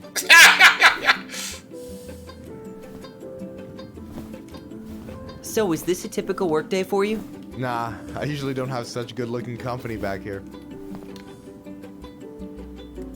I'm telling Allison. I'm gonna tell Allison you said that. Ugh, she's usually stuck in the office. Besides, your sister, while a hottie, isn't my type.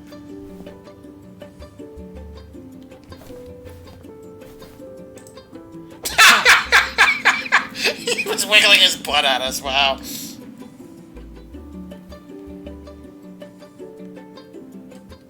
Are those little Toms? Oh, man, you're good. I told you not to doubt the golden arm. Well, we'll never make that mistake again. Okay, I'll need to finish this inventory thing real quick.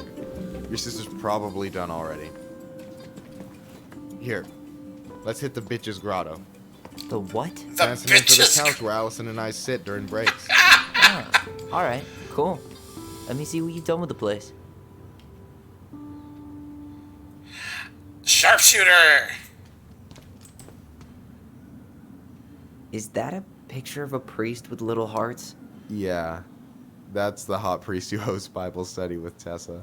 For the record, that was Allison's doing. She had a crush on him for ages, but he is very, very hot. They are little dogs. Yeah. Okay. I remember him from when we were kids. That's Father Batista. Yeah, he's got that silver fox thing going on now, see? Yeah, yep. I see it. Is it normal for people running for a political campaign to have little tiny dolls of themselves? Why didn't he try to make himself look a little more mayor-like? He looks like a cartoon college professor.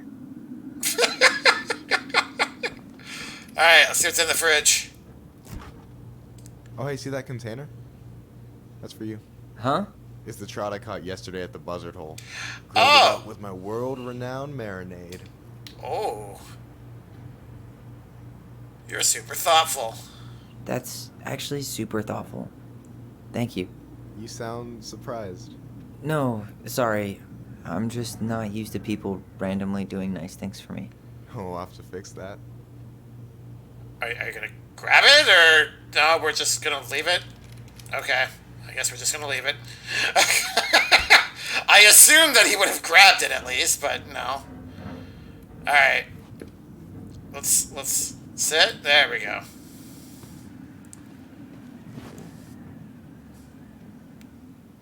I'm surprised Tessa let you hang this up. Yeah, she hates it. But as long as I don't promote my lifestyle in front of the customers, she doesn't say anything. Man, must be exhausting to spend your days educating these people. Here's the thing, I don't. Opening the mines of this town will be a full-time fucking job. And emotional labor pays shit. Do you ever get lonely here? Do you ever get lonely in Delos Crossing? Yeah, sometimes. That's why I'm always in Juneau working with the JCE, meeting new people. Yeah, I gotta that's make fair. my shit happen for me, because no one else will. Right. I feel you. I wanted to look at the Duplex Duo live. I feel that that's not, I don't know.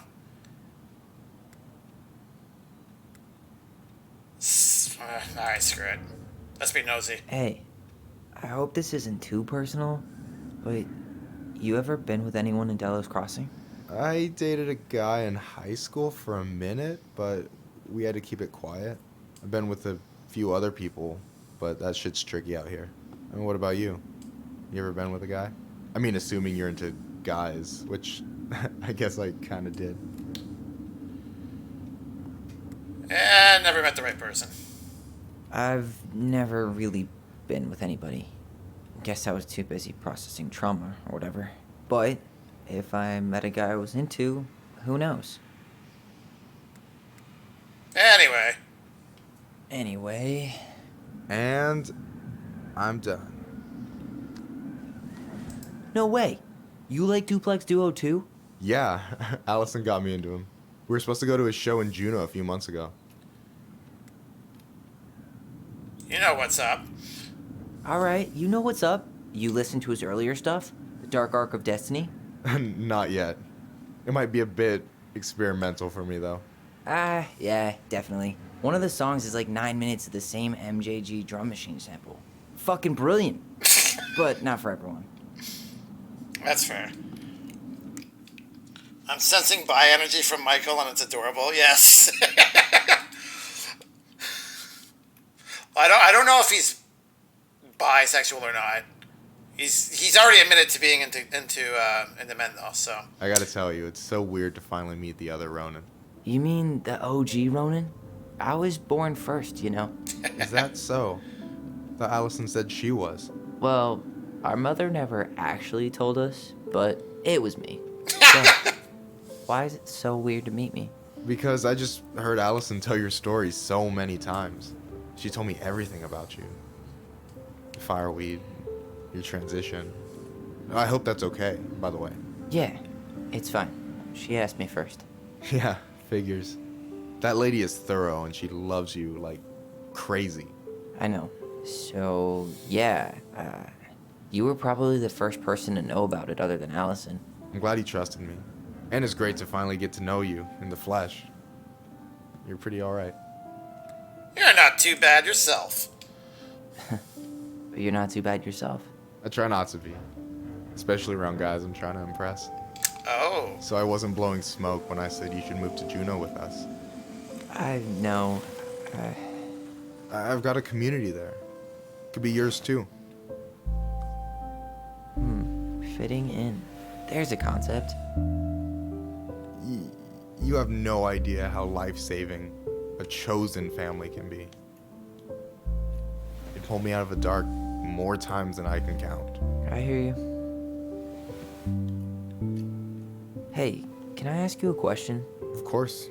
Shoot. Why do you care so much if I move to Juneau? Look, like I said, I want to get to know you. Because I'm just that fascinating, huh? Honestly, yeah. I think you might be one of a kind, Tyler Ronan. He's not wrong. You're swell too. Well, golly gee, Michael. I think you're swell too. You're the cat's pajamas. I've got way better compliments than that. The cat's I can't pajamas. do my best, right? It's cool. I like that. So, I'll get more of those if I get to know you better. For sure. If that's something you'd be interested in. I might be. Yeah. Oh, hey. I've been standing at that counter for an hour waiting for you two dum-dums to come back. An hour? Are you guys ready to go? Oh, she must be exaggerating. I think we've done about as much damage as we can back here. Yeah. Let's go. Why did that weaken the bond between Tyler and his sister? You can get to know other people without worsening your bond with your sister. That doesn't make sense to me. Here we are. Lakeview Cemetery. Thanks for letting me hitch a ride over. No problem. You sure we can't drive you back? Nah, you're like stretching my legs. It isn't far. And anyway, can't put the wind in a bottle. All right. I don't know what that means, but okay. Tessa should be at her parents' grave, not far from the entrance. Look for a big crooked tree. You can't miss it. I'm gonna go check in with my uncle. Good luck. For real.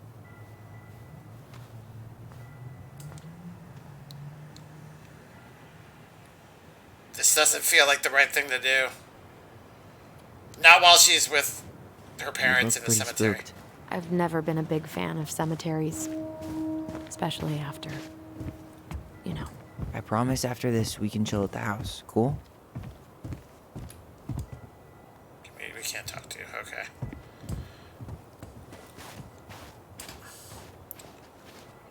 The big crooked tree. Hey, graves are back that way.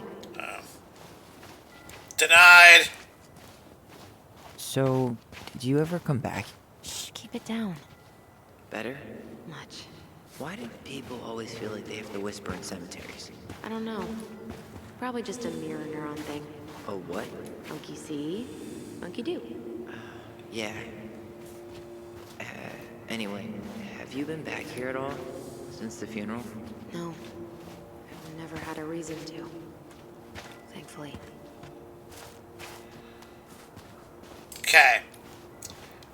One of these gravestones is going to have a figurine on top, and I'm going to completely miss it. I can feel it in my panda bones. I am going to miss whatever little secret figurine is here, and it's going to make me sad.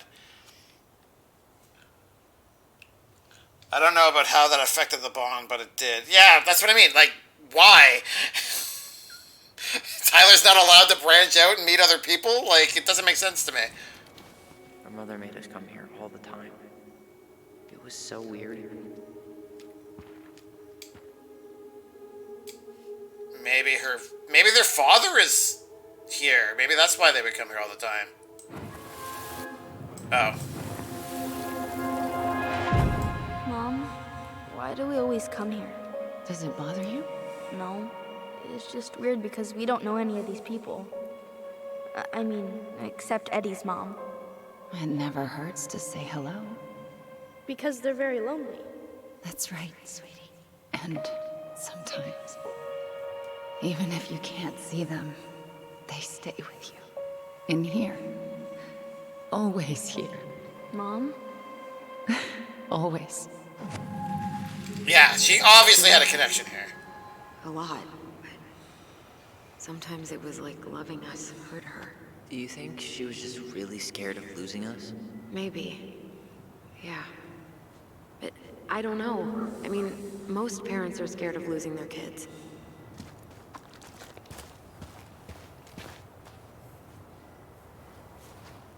I mean, that would explain why their father isn't in the picture, is because he might have passed by the time that they were born. Or soon after, or something.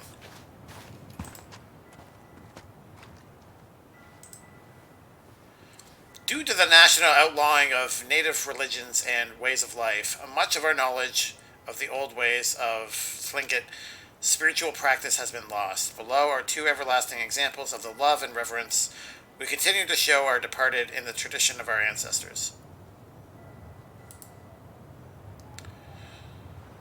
Sounds like a lot of stuff happening in Canada, to be honest, or at least back in the day. Mourning those who have journeyed to the other side. As love transcends all boundaries, the passing of a clan member is an event felt throughout the community. The people come together to mourn a loved one and lift their opposite clan members' spirits. When an eagle is being mourned, the ravens shower love and strength upon mourning eagle clans. Likewise, when a raven is being mourned, the eagles are there for their ravens. After the service, it is customary for members of the opposite moiety to comfort the grieving family by bringing out their Atawu, clan-owned regalia, to symbolically catch tears before they hit the ground and comfort grieving clan members with support. This is cool. You kind of get a little... I don't know if this clan actually exists in Alaska or not, but it's cool that they've got, like, some backstory here to tell you who they were, or who they are, sorry. Celebrating life. The 40-day party is observed 40 days after the passing to pay respects to the departed. Some believe this is a more recent tradition.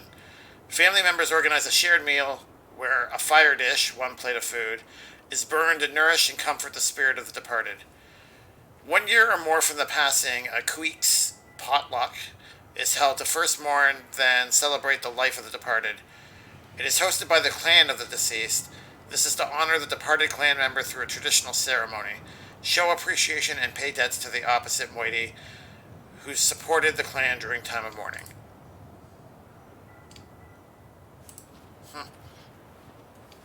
Interesting. If you guys see a figurine as I travel throughout the cemetery, because I know there's going to be one, I know it, please roar at me.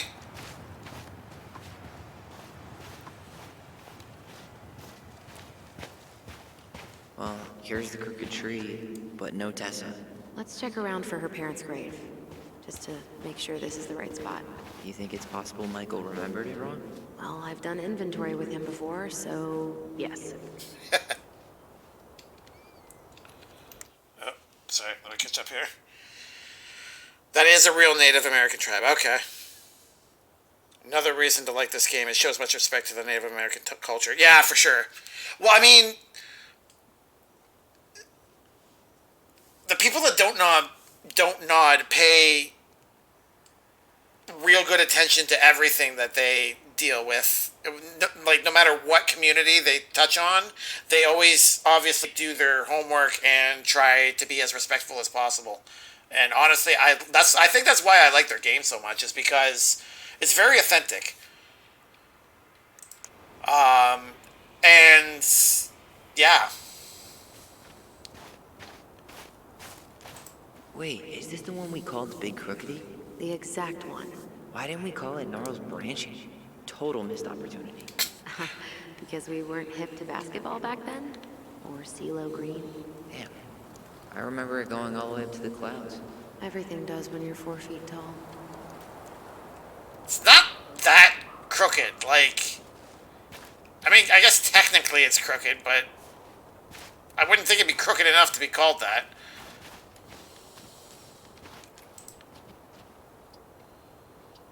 This might take a while. Here lies Robin Becker. 80 years. That's respectable. Definitely. Anything? Nah, just a whole lot of nothing.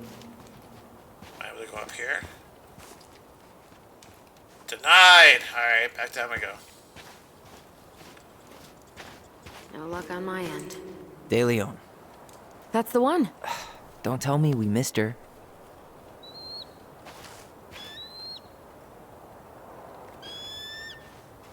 Hello, Mr. Eagle. Kids. It's time.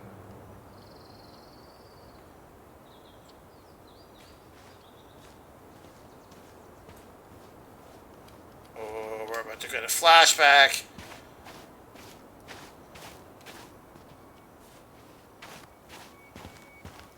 Taking a quick gander. Hold on, memories. Oh, there's somebody there. Okay. Oh, that's Michael.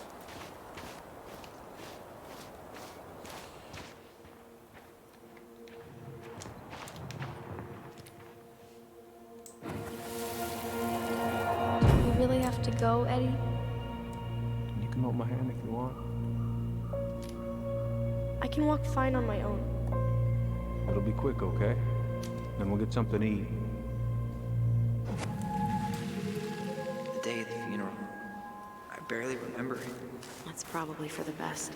I don't think either of us are exactly eager to relive what went on behind that gate. So... I know I said we didn't have to visit her grave. But it feels like the right thing to do. Yeah, exactly. She doesn't want to go.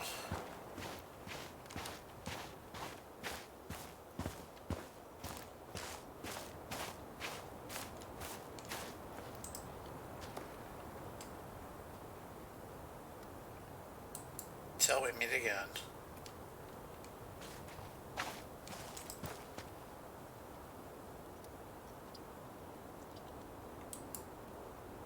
I wonder if these have any relation to, like, any real people. Like, some games will have, like, Easter eggs where they'll put, like, the names of, like, the devs or whatever somewhere in the game in this kind of fashion, or, you know, people that were lost during the development of the game, for example, they'll be honored this way.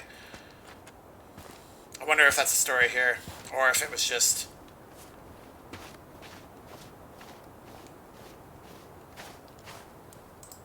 made up for the sake of the game.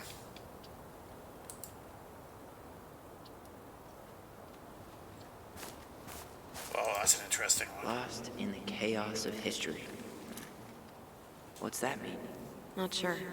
Roar! Roar! What's up, Potato? Did I miss it? Skip. How was the weekend? Weekend was okay. Short, as always. But I can't complain. How about yourself? Yeah, if you saw it, Petito. Only okay? Boo. Well, I mean, I can't complain. It was fine.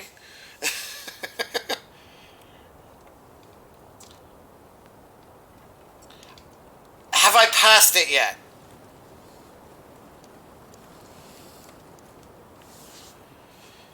Didn't want to interrupt. I was gonna wait till he looked at chat.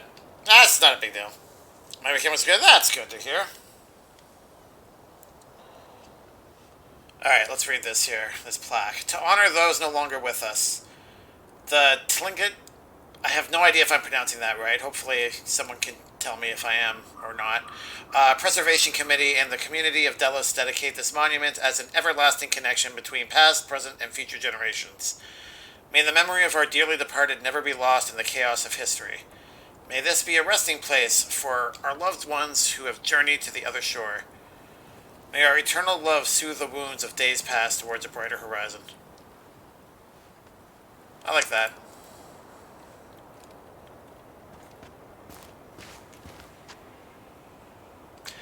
Do we want to talk to him?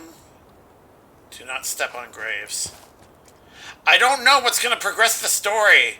If we talk to him, or if we go and visit our mother. What does it say? Open the gate and look for Marianne's grave. Okay. Alright. When did Michael's uncle die? Last year. It was really hard on him. He's still feeling it. Long time no see. Do you want some company?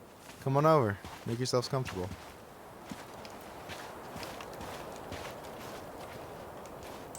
Join! So, how are you, Is this a bad time? with you? Never. Don't mind me. I'm not really here. Hey, I get to see your ugly mug almost every day. You're old news, lady. You wound me. Deeply. So, can I help you guys out somehow? About this place. Hey, can I ask you something about this place? Yeah, shoot. Oh. Sure, let's ask about the memorial.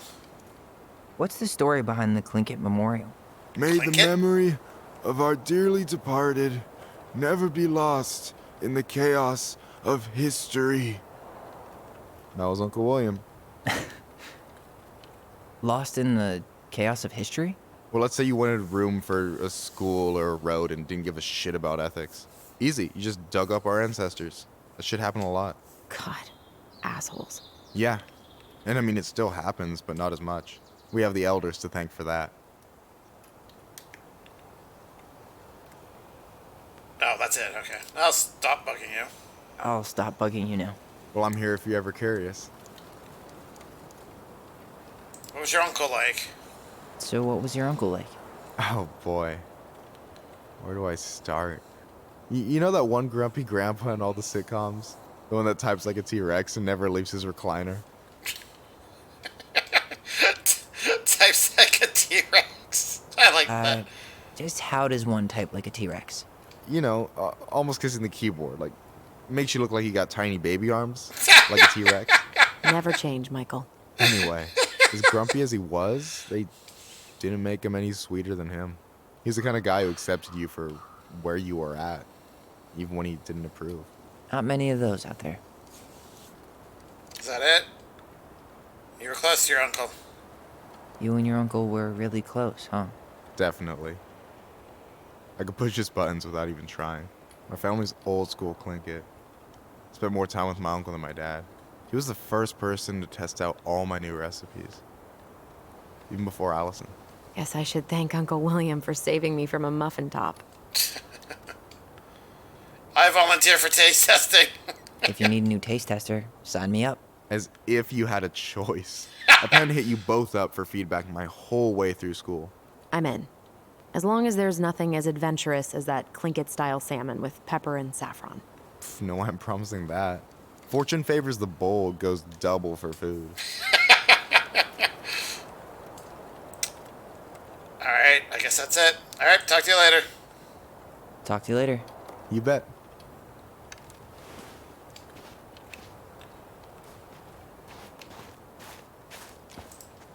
So, how are you, holding up? Everything's such a mess. I thought we'd almost be done packing by now. I'm so ready to put this place behind us. At least Mr. Hollywood Handsome over there is good company. Funny how you never mentioned what your brother looked like before he got into town. Oh, I just thought I'd surprise you. Oh. She's jealous I got the looks. She's always been jealous because I got the looks. Yeah, but I got the brains. So. Oh man, you two are such a pair. Anyway, girl, I know you're in it right now, but try not to let it get to you. Yuna's gonna seem real boring after all this, huh? God, boring sounds so good right now. Binging terrible shows while my amazing roommate cooks something delicious. Heaven. Delicious food for tax returns? You got yourself a deal, mister.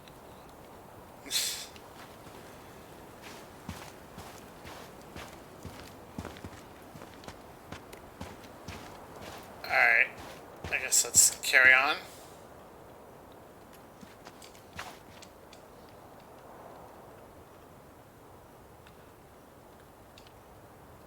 No, I don't think you did. Oh, that I didn't pass it yet. Okay. I really hate that guy's voice acting. It's not horrible, it just doesn't sound natural. I don't know. I'm not somebody who can critique it very well. It sounds passable to me. Like Mega Man X4 voice acting, that's cringe to me. Every time I hear it, I actually wince. That doesn't make me wince, which makes me happy, so it passes my very low bar in terms of standards.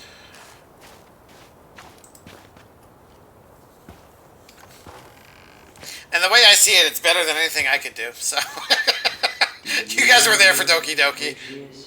No. For what it's worth, I remember staring at the water during the funeral.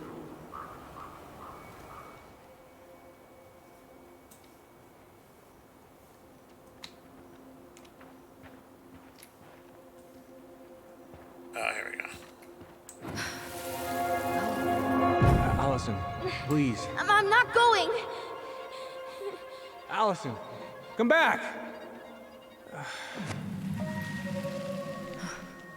Yeah. Any hope that this would be easier than last time? Totally gone. At least this time no one's sending me away. I'm holding you to that. Afterwards, you and I had a moment over there by the totem, right? I wonder if we could see that. Doesn't hurt to check. Totem? Is that a deer head? Curious. Oh, this is the totem. Okay.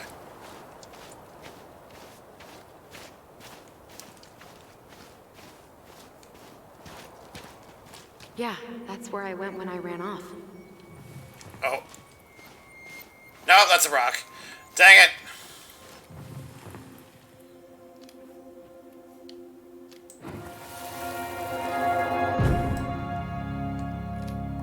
I won't let them take you away. I'm gonna tell them the truth. You swore, Allison. I'm gonna be okay. Please, don't worry about me. I know I'm supposed to get over this Brown thing, but I really wish you'd been able to come visit that much. Yeah, me too, but look, I didn't make any promises that day. You did. Watch.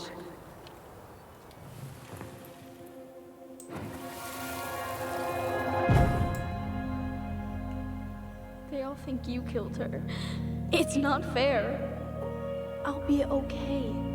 You have to take care of yourself now. See? It's possible, but I don't think so. Well, I know so. Thinking about it got me through the rest of the day. But I'm gonna come see you every week, and we'll talk with our voice every day. I'll be back soon, all right? Promise. But I'm gonna come see you every week, and we'll talk with our voice every day. I'll be back soon, all right? Promise. I don't know. I mean, Allison was really bothered by the fact that we never visited her after. I'll be back soon, all right? Promise. Plus, I'll be I back can see soon, Tyler all right? doing that.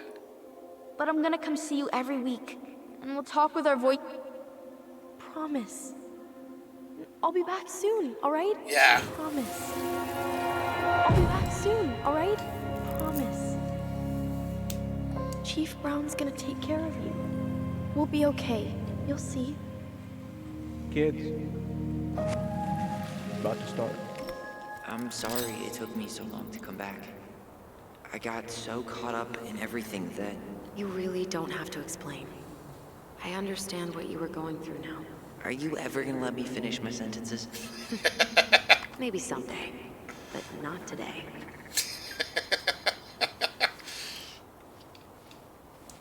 I don't believe I'm listening to an actual conversation when he talks. I'm guessing your bar is just higher than mine, that's all. I don't know, I don't find it that bad, but... to each their own. You think Snowball still lives in there? Snowy owls only tend to live about 10 years. Oh, rest in peace, Snowball. This spot's familiar.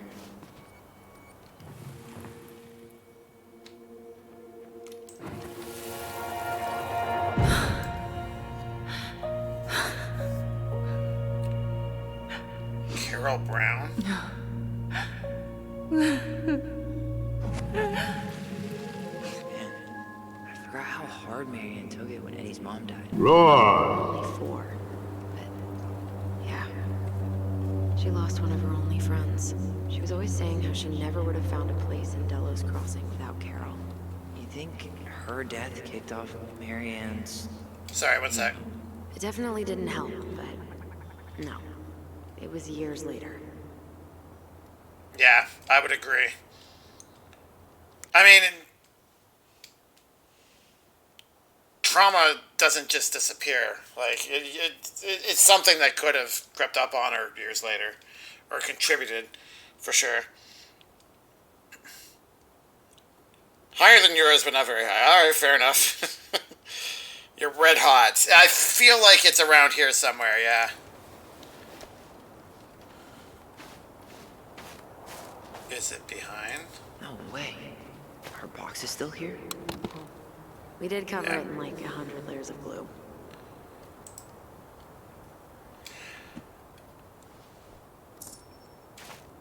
The very old beaver. I probably would have missed that.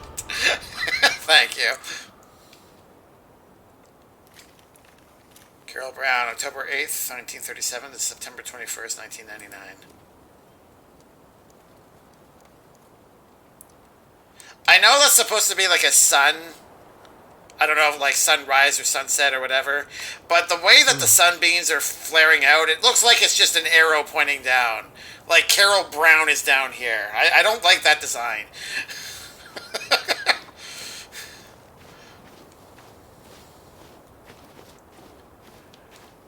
Thank you, Petito. Because there's a, like I said, there's a very real possibility. I probably would have missed that.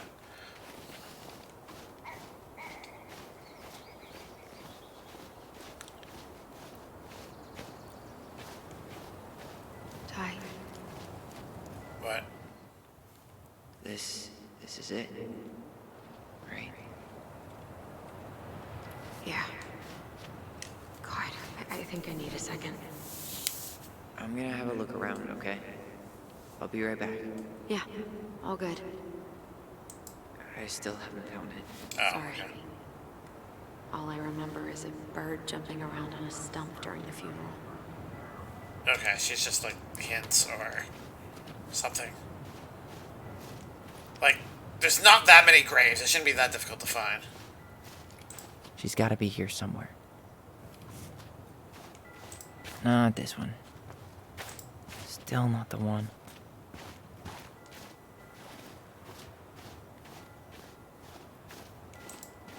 This might take a while.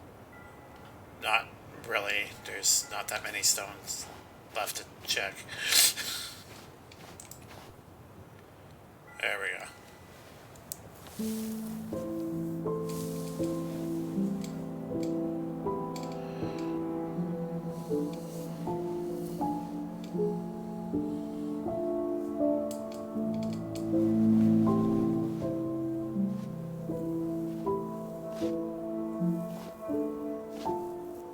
Allison.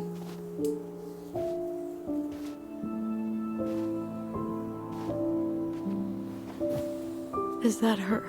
What the hell was going on with you? What broke?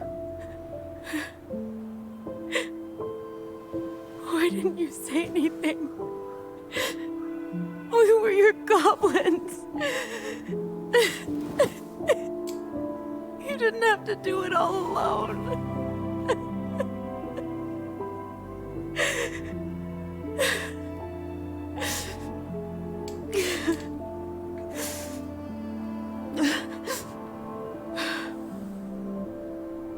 Tessa? Kids, I wasn't expecting to see. What are you doing here? What are you doing here? Feeling a little guilty, maybe?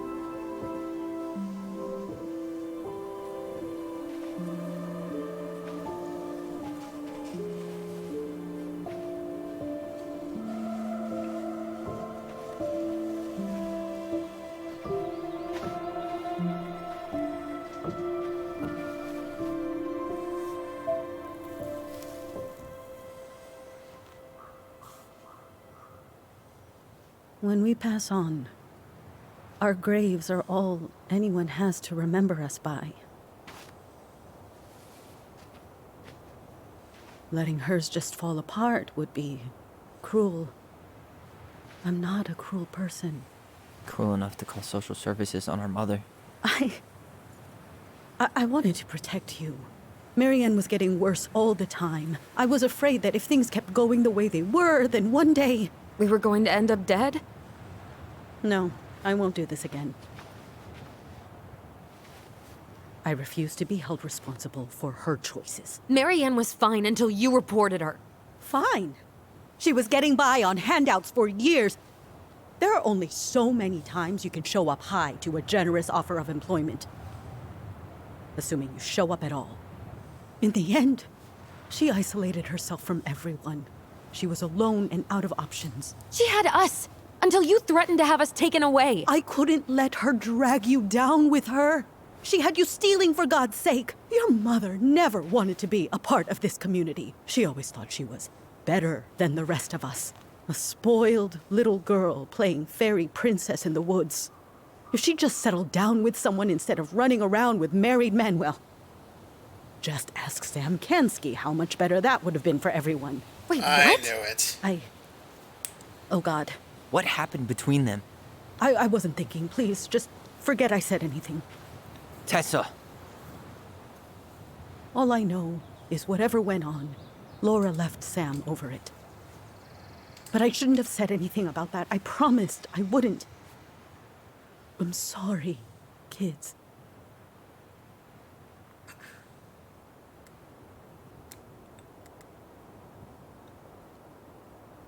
Could have done better. I get that Marianne wouldn't let you help her. But there had to be a better way to deal with it. Especially if she was having some kind of crisis. Yes, you're right. There were other things I could have done. Better things. I know I've made mistakes. All I can do now is say that I'm sorry. If I could give you back your mother, I would. I don't deserve your forgiveness, especially yours, Tyler. But if there's a place for me in your lives, I'd like to be there. I have to know something first. Are you good with who I am? I've been thinking about that since you came home. I believe that my life is better for having lived it by God's word. But I also believe we don't always understand what he's saying to us. I pray for guidance, and seeing you standing here in front of me, such a strong and thoughtful young man, I think I have his answer. That means a lot to me. Thank you. Tessa, I know the last couple of days have been heated. I'm up for a fresh start if you are, but it's not really up to me. Tyler?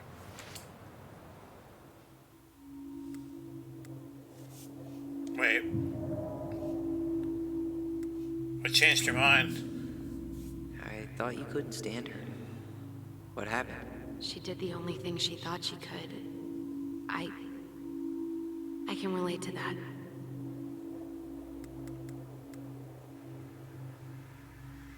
Alright, well, let's give her a shot. I'm done losing people. And if we can't let people grow, then what the hell kind of chance do we have? Thank you. Both of you. Kids, I never knew your mother's whole story, but it was obviously very painful. She always said you two were the only good luck she'd ever had. I'm going to try harder to forgive her. I hope you can as well. If you two are in town tomorrow, come by the cafe. Lunch is on me. There gonna be coconut cake on the menu? You know, I think there just might be. I'll see you two tomorrow then. We'll be there. Come on.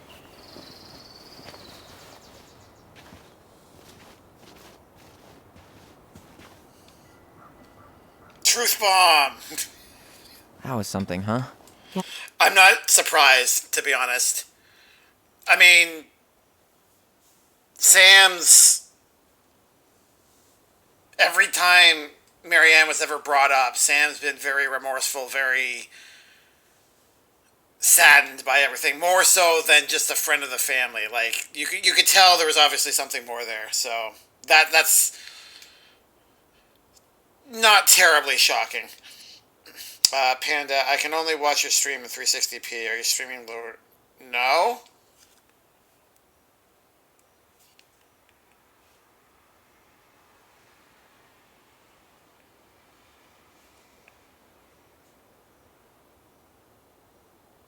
That doesn't even make sense. Has it been like that for everybody tonight?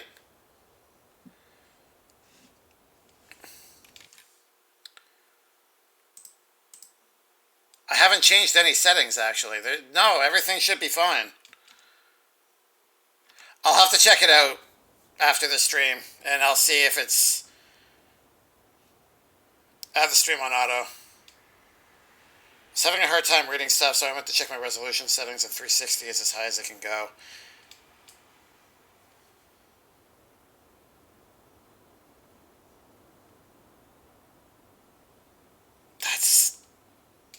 I haven't changed anything. Maybe my internet is just really, really bad right now.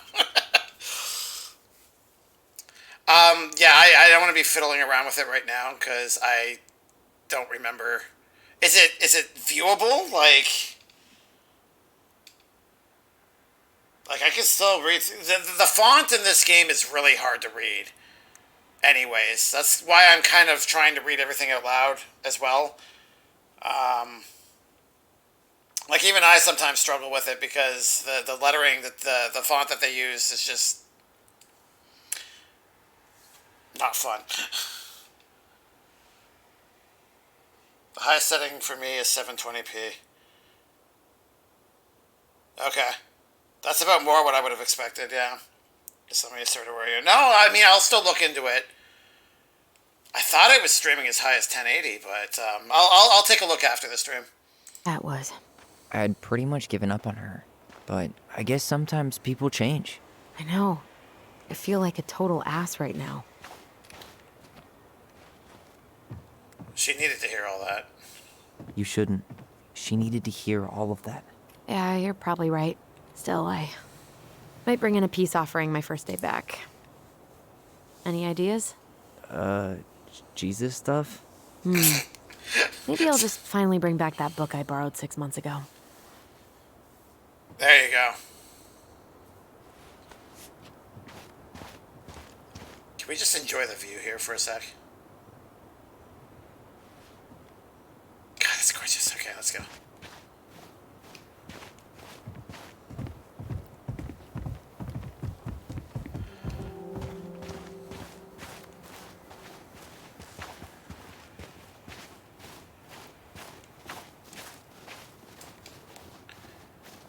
Something tells me we're not done, though. Some other twist is about to hit us here before we leave, isn't it? You want to sit down for a bit? Sure.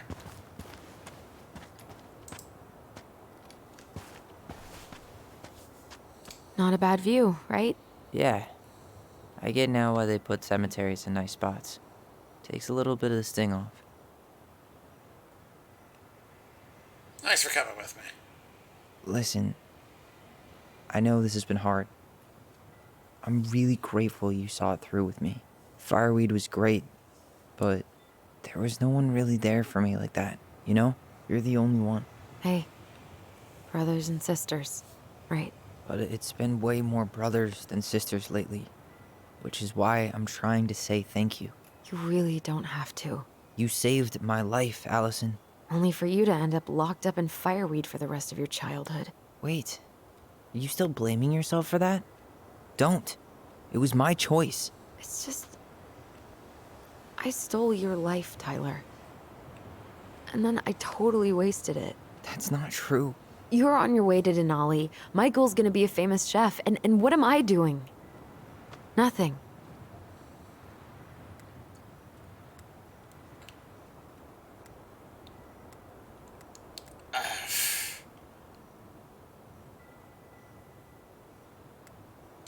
I don't know which one of these is good. Stop putting yourself down, I guess. Nothing. You've been working on that accounting degree, and your art's good. Really good.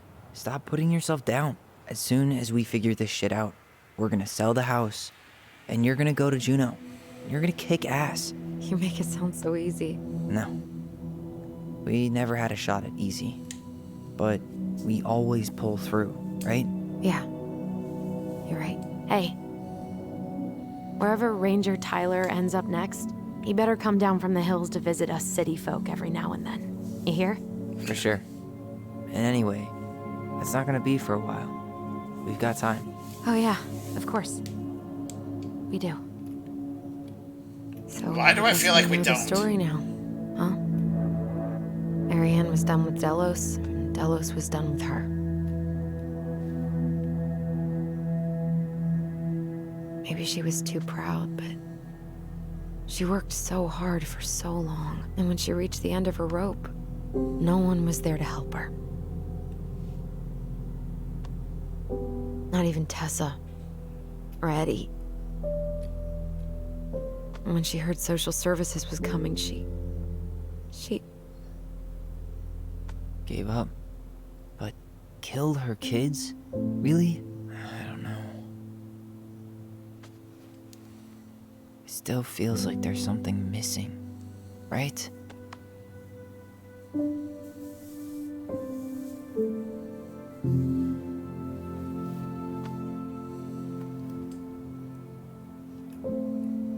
You're never gonna understand what was going through her mind. I'll bet even she didn't.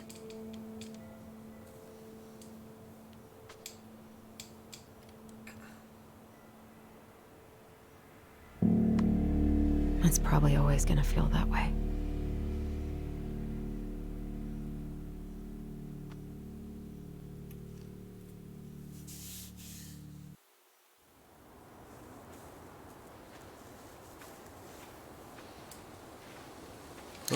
Well, of course, we got I'm an gonna fall episode in asleep some. the second I hit the couch. You better rally. We still have to do some cleaning before bed. Do we have to? Hey, whoever packs the most gets the big couch tonight. Shit. Allison. I'll get the fire extinguisher.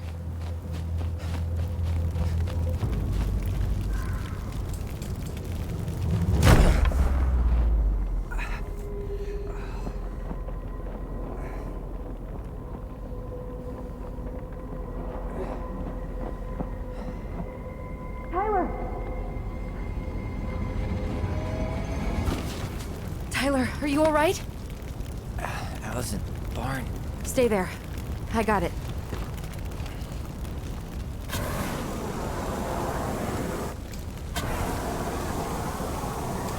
That must have really smacked the crap out of him. It didn't seem like it hit that hard, but I guess it did.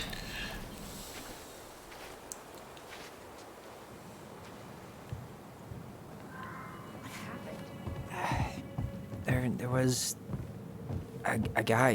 He smashed me in the face with the door. What guy? That's what she said. What did he look like? I'm not sure. I couldn't see straight, and he was all in black. Why would someone try to burn down our barn? I don't know. But I'm going to find out. I'll refresh and see. Refresh worked. Okay. So is it 7:20 for you then, Skip? It seemed like it didn't hit that hard, but it did. Oh, God. Hey, come check this out. Is that a box under the barn? Yeah. What the hell? I think this is where the fire started. So he was trying to burn whatever's inside? We should check it out. I'm gonna need to remove a few more planks to get to it. Where could we possibly find a tool to do that? Huh. These planks look newer than the rest. That corner used to be all dirt for chickens. She was always saying how she was gonna make this place a real homestead. Little house on the tundra. That doesn't have the same ring to it. For anybody that's unfamiliar, I am referencing Little House on the Prairie. Never watched the show, but apparently it was all about good family values and something or other. This gas can was already here this morning. He didn't bring it with him. He went looking under the rug? He went looking under the rug? Did he really have to smash everything? So, did Eddy teach you how to put out a fire? Nope. I taught myself.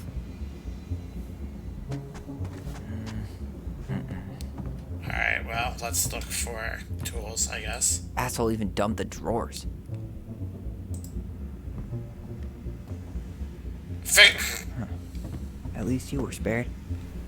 None of the valuable stuff's missing. The moon hag!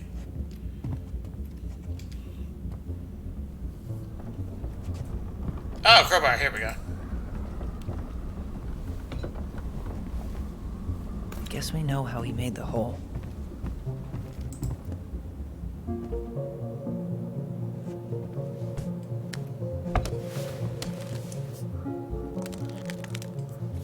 Step back. I'll be fine.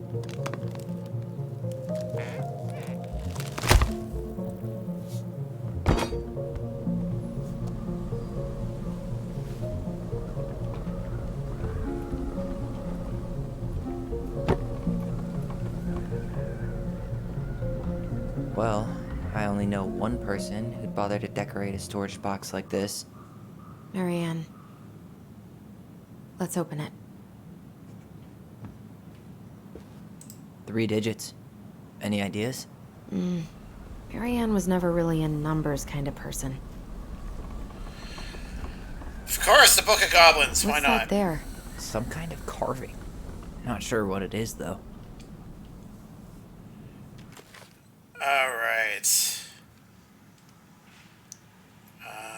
3 digits.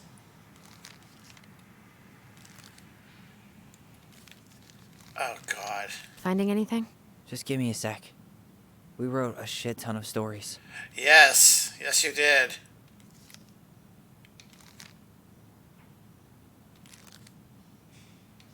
Some kind of, like, eye, right?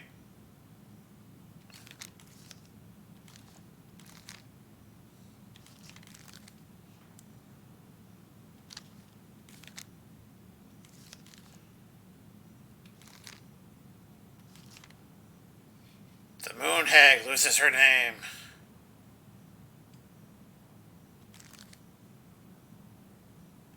Maybe here?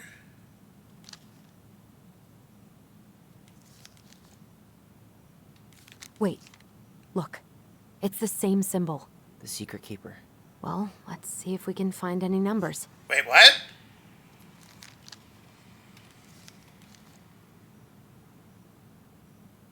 Where's... Are you guys just making stuff up? I don't see the symbol anywhere. The goblins earned their voice. Once upon a time, in the deep and ancient forest, the crafty goblin spied on the secret keeper as she made her rounds, gathering up secrets that the animals of the forest had for sale. How, said the first goblin, does she get people's secrets? Do you suppose she peels open their heads? Let's find out, said the second. So the goblins watched the secret keeper. They watched her until the stalwart moose came to her, head hanging low. It was my fault. I chose the uneven trail. I can't bear to remember. The secret keeper nodded and gazed into Stalwart Moose's eyes. Though the goblins couldn't hear anything, they knew she was speaking to the moose, for the secret keeper spoke in people's minds with the gift of the voice. After a few minutes, the Stalwart Moose blinked. I feel lighter, said Moose. Did I just give you something? The secret keeper nodded, handing him a coin. The Stalwart Moose nodded and plodded along down the trail. He spied the goblins hiding in the woods and narrowed his eyes, for he knew the goblins were often up to mischief. The two goblins whistled innocently, and the moose was forced to carry on because they were not doing anything obviously bad. I wonder if it's number of coins. So then 1. Let me know if you need help with this puzzle. You won't believe how obvious it is. Great. Alright. The symbol is the tab at the top of the... Oh, was it? I'll check after, I guess. I need to know what the secret was, said one of the goblins. Let's go buy it. So the goblins approached the secret keeper before she could stow away Moose's secret. We want to buy Moose's secret. What do you have to trade? Asked the secret keeper, her voice filling their minds. The goblins produced a silver-handled hairbrush they had stolen from the princess, and the secret keeper nodded. And that is how the goblins came to know that Moose's mate had tumbled down a cliffside to her death. Oh my god. The secret keeper moved on. The first of the goblins said, I want to know more. So the goblins followed the secret keeper, hoping to find where she hid the secrets. They followed her to the peak of a nearby ridge and watched as she stowed the rest of the day's secrets high in a cloud. When she had gone, they climbed a high spruce tree that disappeared into the misty sky. They reached out and just managed to dip their hands into the clouds. Their heads were filled with memories, and they snatched their heads back out, as if they had just thrust them in boiling water. Tears poured down their cheeks. That was how the secret keeper found them, crying in the tree. You stole my secrets, seethed the secret keeper. Give them back. The crafty goblins stopped crying because they saw an opportunity. What will you give us in exchange? They asked. I will give you back the silver-handled brush, offered the secret keeper. For so many secrets? Pshaw! You'll have to offer more than that. What if, said the secret keeper, I shared the gift of voice? The crafty goblins grew excited. That will do. So the secret keeper shared the gift of voice with the goblins, and immediately they found that they could hear one another's thoughts and feel each other's feelings. The crafty goblins gave back the secrets they had taken and ran back to the big wooden house. There they found the princess preparing food. They tried to peer into her mind, but they found it was a blank. They tried to speak to her using only their own minds, but she could not hear them. It seemed the secret keeper was craftier than the crafty goblins, for she had only shared enough of her power to let the goblins use the gift of voice with each other and not with the whole of the forest. And that is how the goblins stole the gift of voice from the secret keeper, but why they could only use it with each other. Well, nuts. Oh, oops. Oh yeah, that's the symbol there, okay.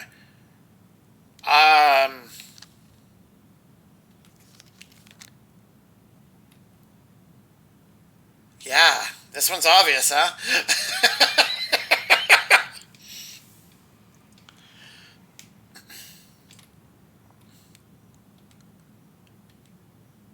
I mean, it looks like...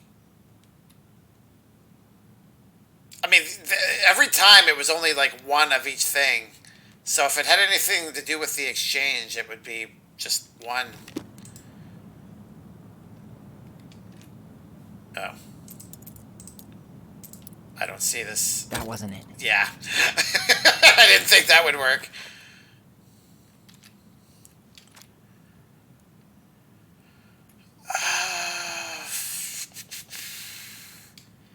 Yeah, this one's a little more tough.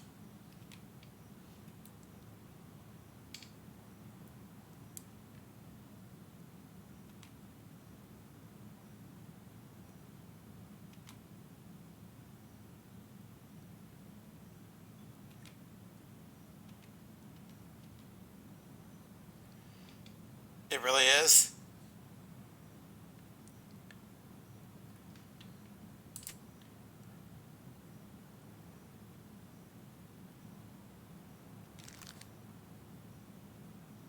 Alright, oh.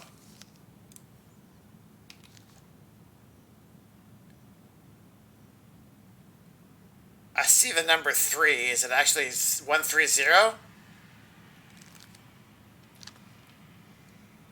Did I read the story for nothing? That did it. Alright. Thank you. 2 letters. Guessing she didn't know how much of an ass he'd turn out to be. Dear Marianne, I need to see you again. I know how that sounds, and I don't want you to think I chase after all the new girls in Delos Crossing. I've always taken my vows seriously, but something changed when I met you. When we're together, I feel like I'm doing 80 down the highway with my lights off, and I never want to stop. I know it isn't right, and we both have a lot to lose, but I need to be with you again. I hope you feel the same. Heart symbol. P.S. I bought you a little something for next time. I can't wait to see how it looks on you.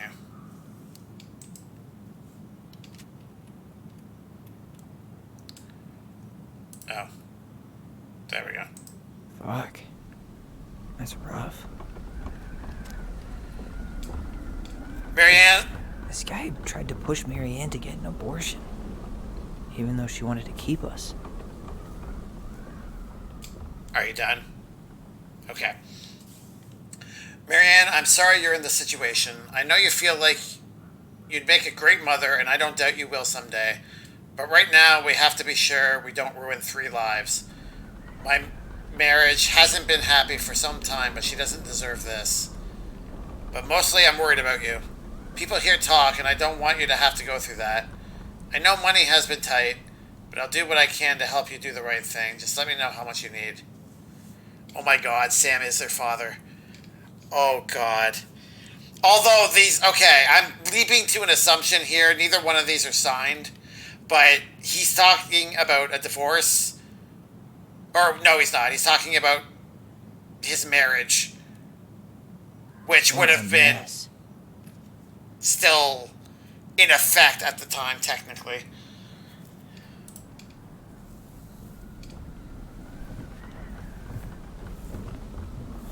That's everything. What the hell? So, Marianne hid a box under the barn. Box full of letters from our deadbeat dad.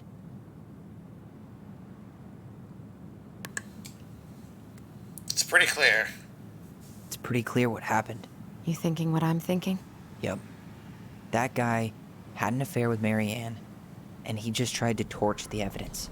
He must have heard we were clearing out the house. He was worried we'd find it. You know, I can't shake the feeling I've seen him here before.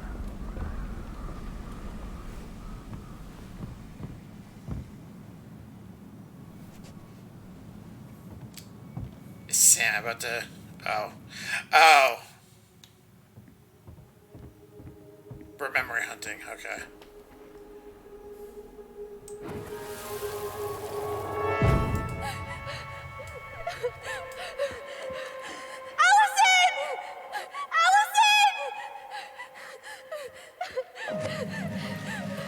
Why are we seeing this?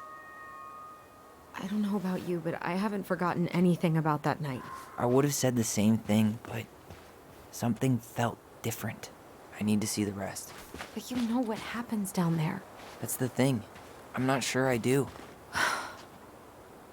All right, let's go. Some kind of work boot. Maybe fishing boots? It's Sam! This is where I tripped.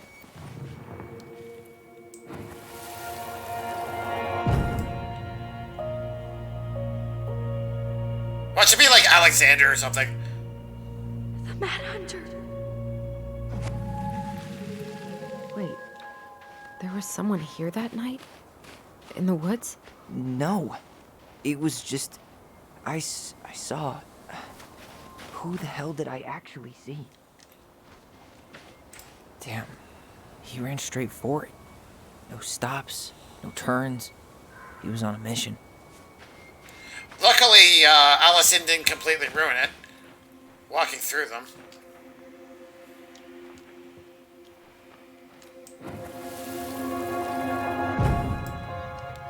Is there someone over there? The Mad Hunter. What? No. That was the Mad Hunter. What? What are you talking about?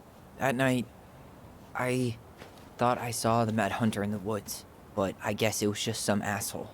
Some asshole who just fucking stood there and watched while our mother chased me with a shotgun. Do you think it was the same guy? Maybe. I mean, it had to be him, right? They were wearing the same fishing gear. Yeah, unless everyone who wants to mess with us is coordinating outfits. And wait, he was here once before, wasn't he? A few days before Marianne died? Maybe? Hold on. Do you feel that? I want to know what that is. Trail ends here. It looks like he jumped into the gully.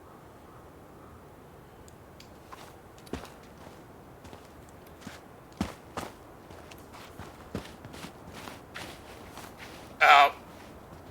The snow just miraculously reformed. So wait, where do you want me to go? Down here, then?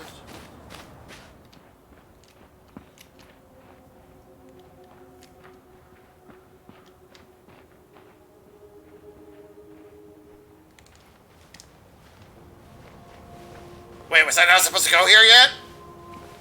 Tyler, not there. Our mother fought with someone on the dock about us.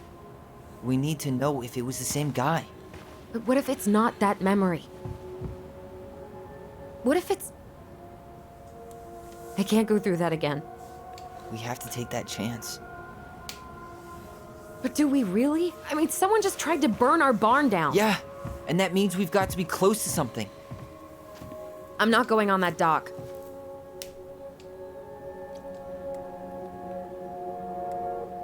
Okay, no, you're not guilt-tripping her. And since I only have two options, I guess just one more time. Just one more time, please. There's always just one more. Every time it seems like we're done with this, something new pops up. What if this is the only chance to figure out who our father is? Then we go on living our lives without him, just like we always have. Come on, we need to know the truth. For her. What if I don't want to know the truth, huh? Did you ever consider that? No. You just push and push and... You have to take responsibility for your part in Marianne's death. What? How can you say that to me? I didn't. But I did, right? Earlier, to Eddy. But I swear I didn't just say that to you. So we can't even trust our own voices now? God, I don't know. Allison. I'll do it. Let's go. Petito, are we nearing the end of the second episode? This feels very much like the end of the second episode. I'm guessing this is where it was initially trying to get me to go. Allison, please move. Alright, let's see what this brings. We can do it.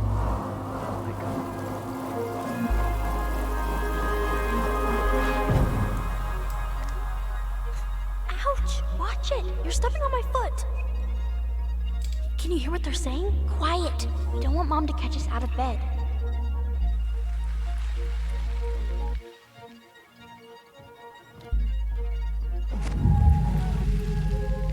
I told you that would happen. We almost had it, though. That was us watching Marianne fight with that guy. Try to focus on him, all right? Don't think about anything else. I'll try.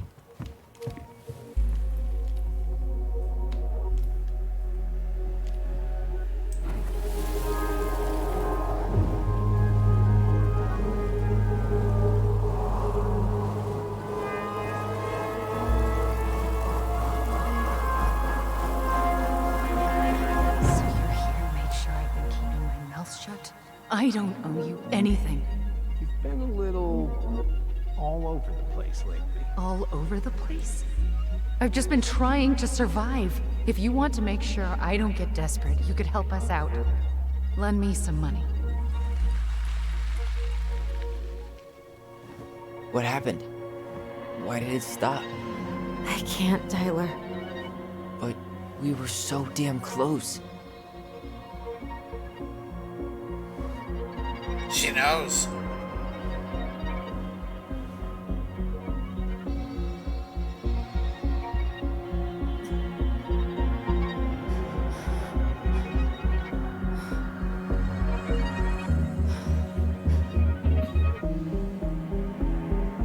I'm sorry.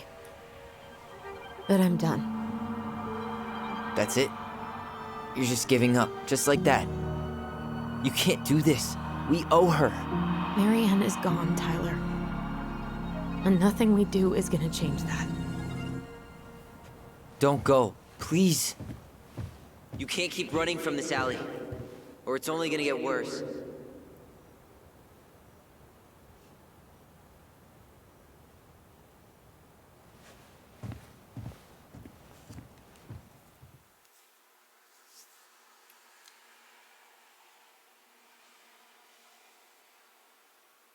Oh, maybe she doesn't know something.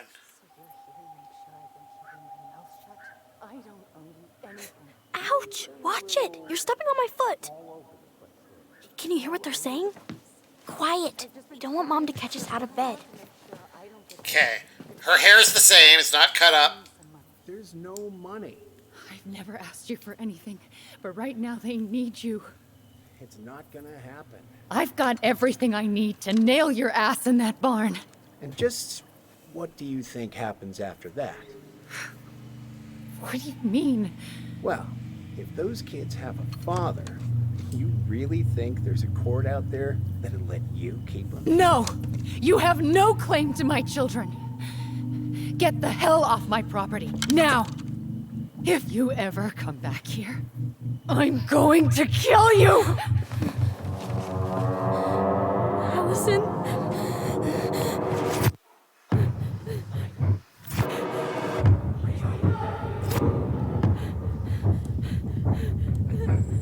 I'm going to kill you. No. No, no. I'm going to kill you.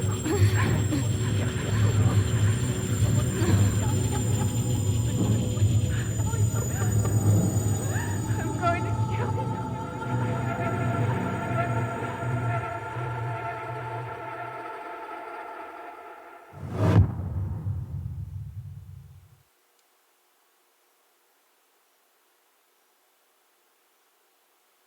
What?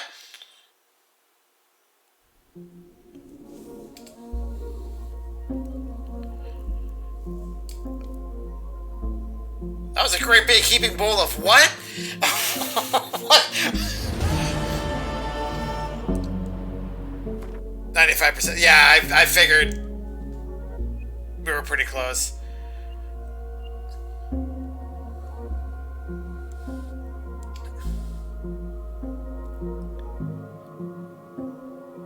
Okay, Sam seems like it's too obvious of a target. I feel like that's the red herring. What if it does turn out to be Alexander? Or something stupid like that. Like, we haven't met that many characters. So either the game's going to do something ridiculous and it's going to turn out to be somebody who we haven't even met yet.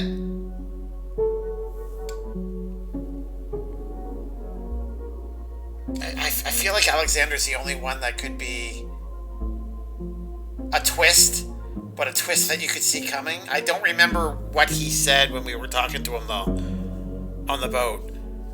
I thought he said he was a fisherman, but I'm not 100% on that. I love red herring.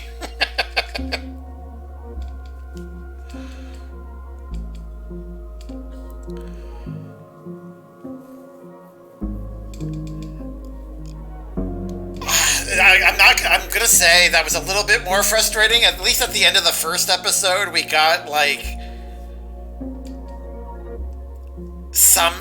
like, there were more questions that popped out of it, but we got, like, answers, excuse me, to what happened that night. Or at least a little more light was shown on that. But this one, this chapter is just, like I said, this was just a great big pile of what? I'm so confused.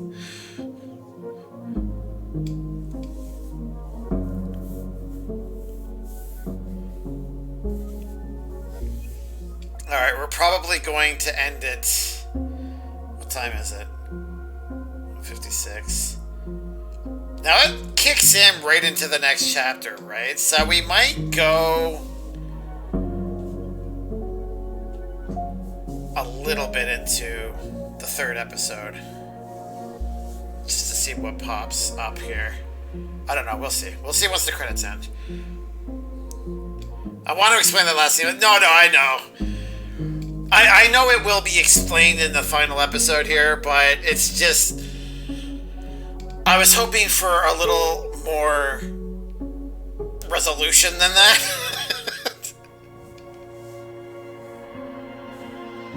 Like, at the end of the first episode, there was a revelation. That's what I'm trying to say. That one just introduced another mystery. Like... why did Allison freak out so much, more so than Tyler, at her mother saying, "I'll kill you," to this random stranger?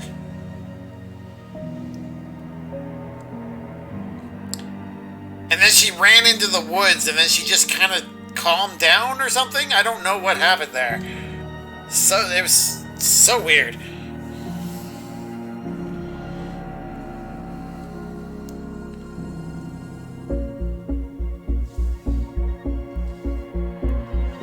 Alright, I'm gonna take a sip of water while the credits play out here. One sec, guys. Bettino, if you don't mind, just throw up a raffle for anybody who's left in chat. I would appreciate that. One second, guys.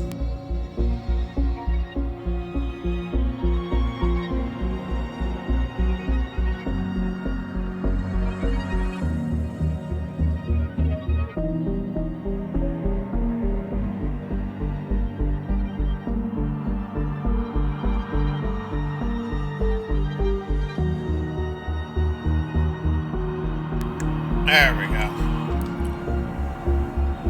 Alright, exclamation point join if anyone wants a free shot at 1,000 cookies. You got 30 seconds left.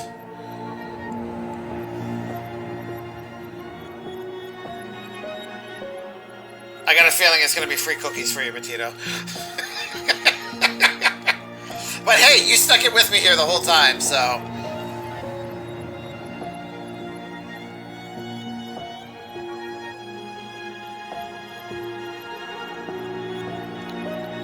have we met Officer Holt yet? I don't remember who that is.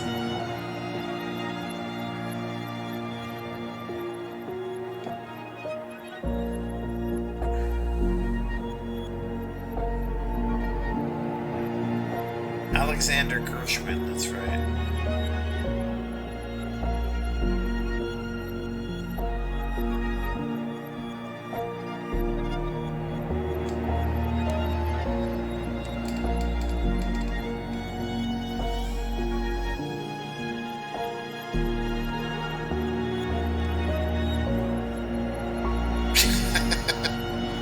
Hey, congrats, Petito.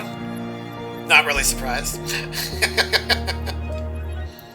Of course, I enjoy this game. This is a good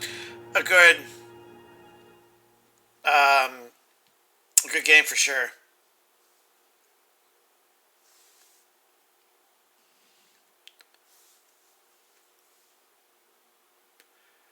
This one feels a little more, I don't know what the word is.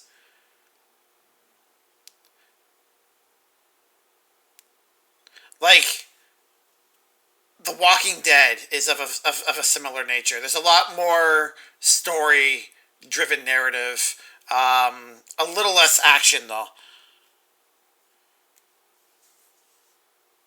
So, like, you really have to be invested in the story to get the most out of this game, which is obviously just fine by me.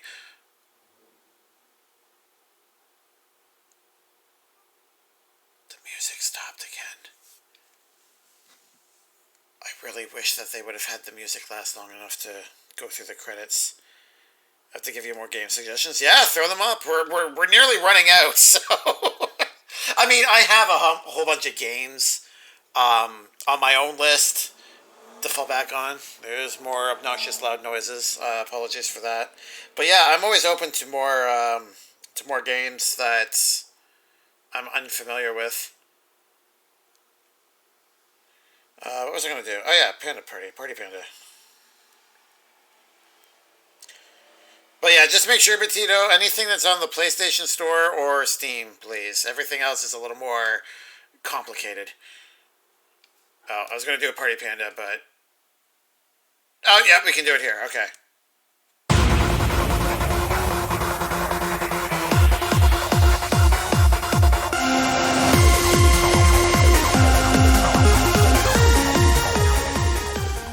There we go.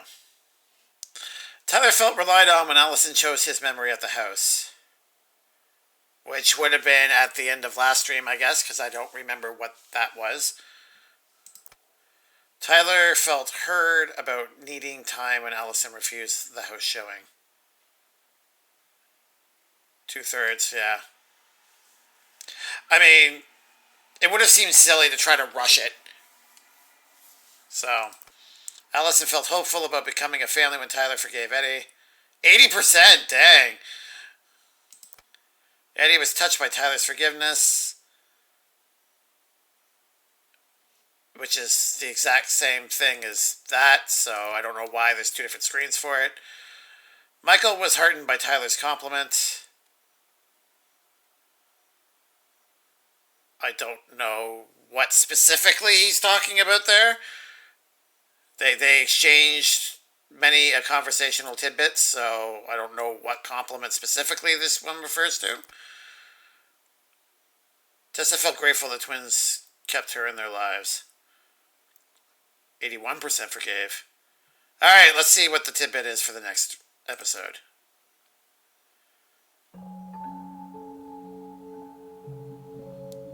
Ooh. There's something else. Look at this. What do you think? Should we give it a shot? I think the crafty goblins have one more hatch to sneak through. Let's go.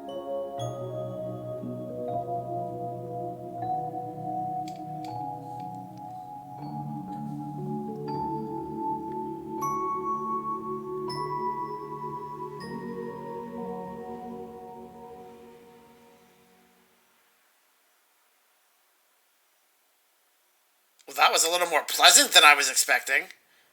Oh, it would just hit continue. Okay. That music reminded me a lot of, oh God, what's it called?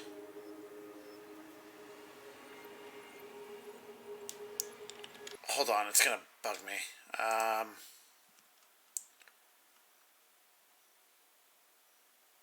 Give me a second. I'm looking through my Steam list here to see what... I have the game that I'm trying to think of. Frambo?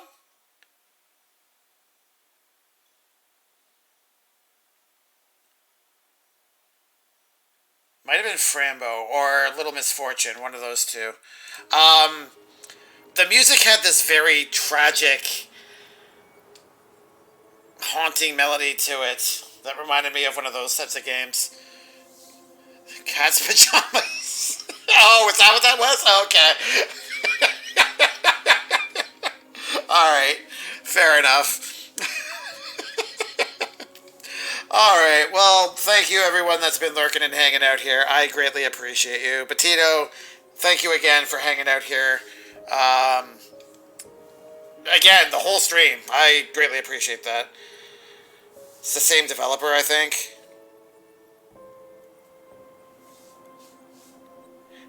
Of those two games? Possibly. I don't think... I'm just making the connection to the music. Like, that's what the music reminded me of. I don't think there's actually a connection there. Let me get you your cookies real quick. Yeah, okay, yeah, Frambo and Littlest Misfortune. Um, Great games, by the way. If anyone has not played them, I strongly suggest looking into it.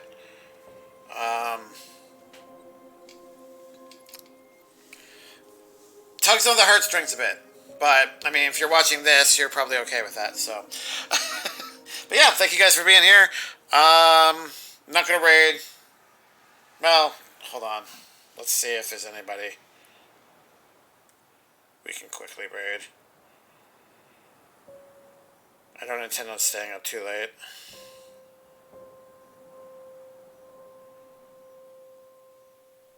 Yeah, I'm not seeing anybody here, so we won't worry about it. Yeah, I will be back on Tuesday, where we might potentially finish this up. I don't know how long the third episode is going to be, but we'll see. I don't have any suggestions myself. That's all right. That's not a big deal. We'll rate somebody on Tuesday. So yeah, have a great night, everybody, and hopefully I will see you guys on Tuesday for potentially the finale. We'll see how it goes. All right, have a great night.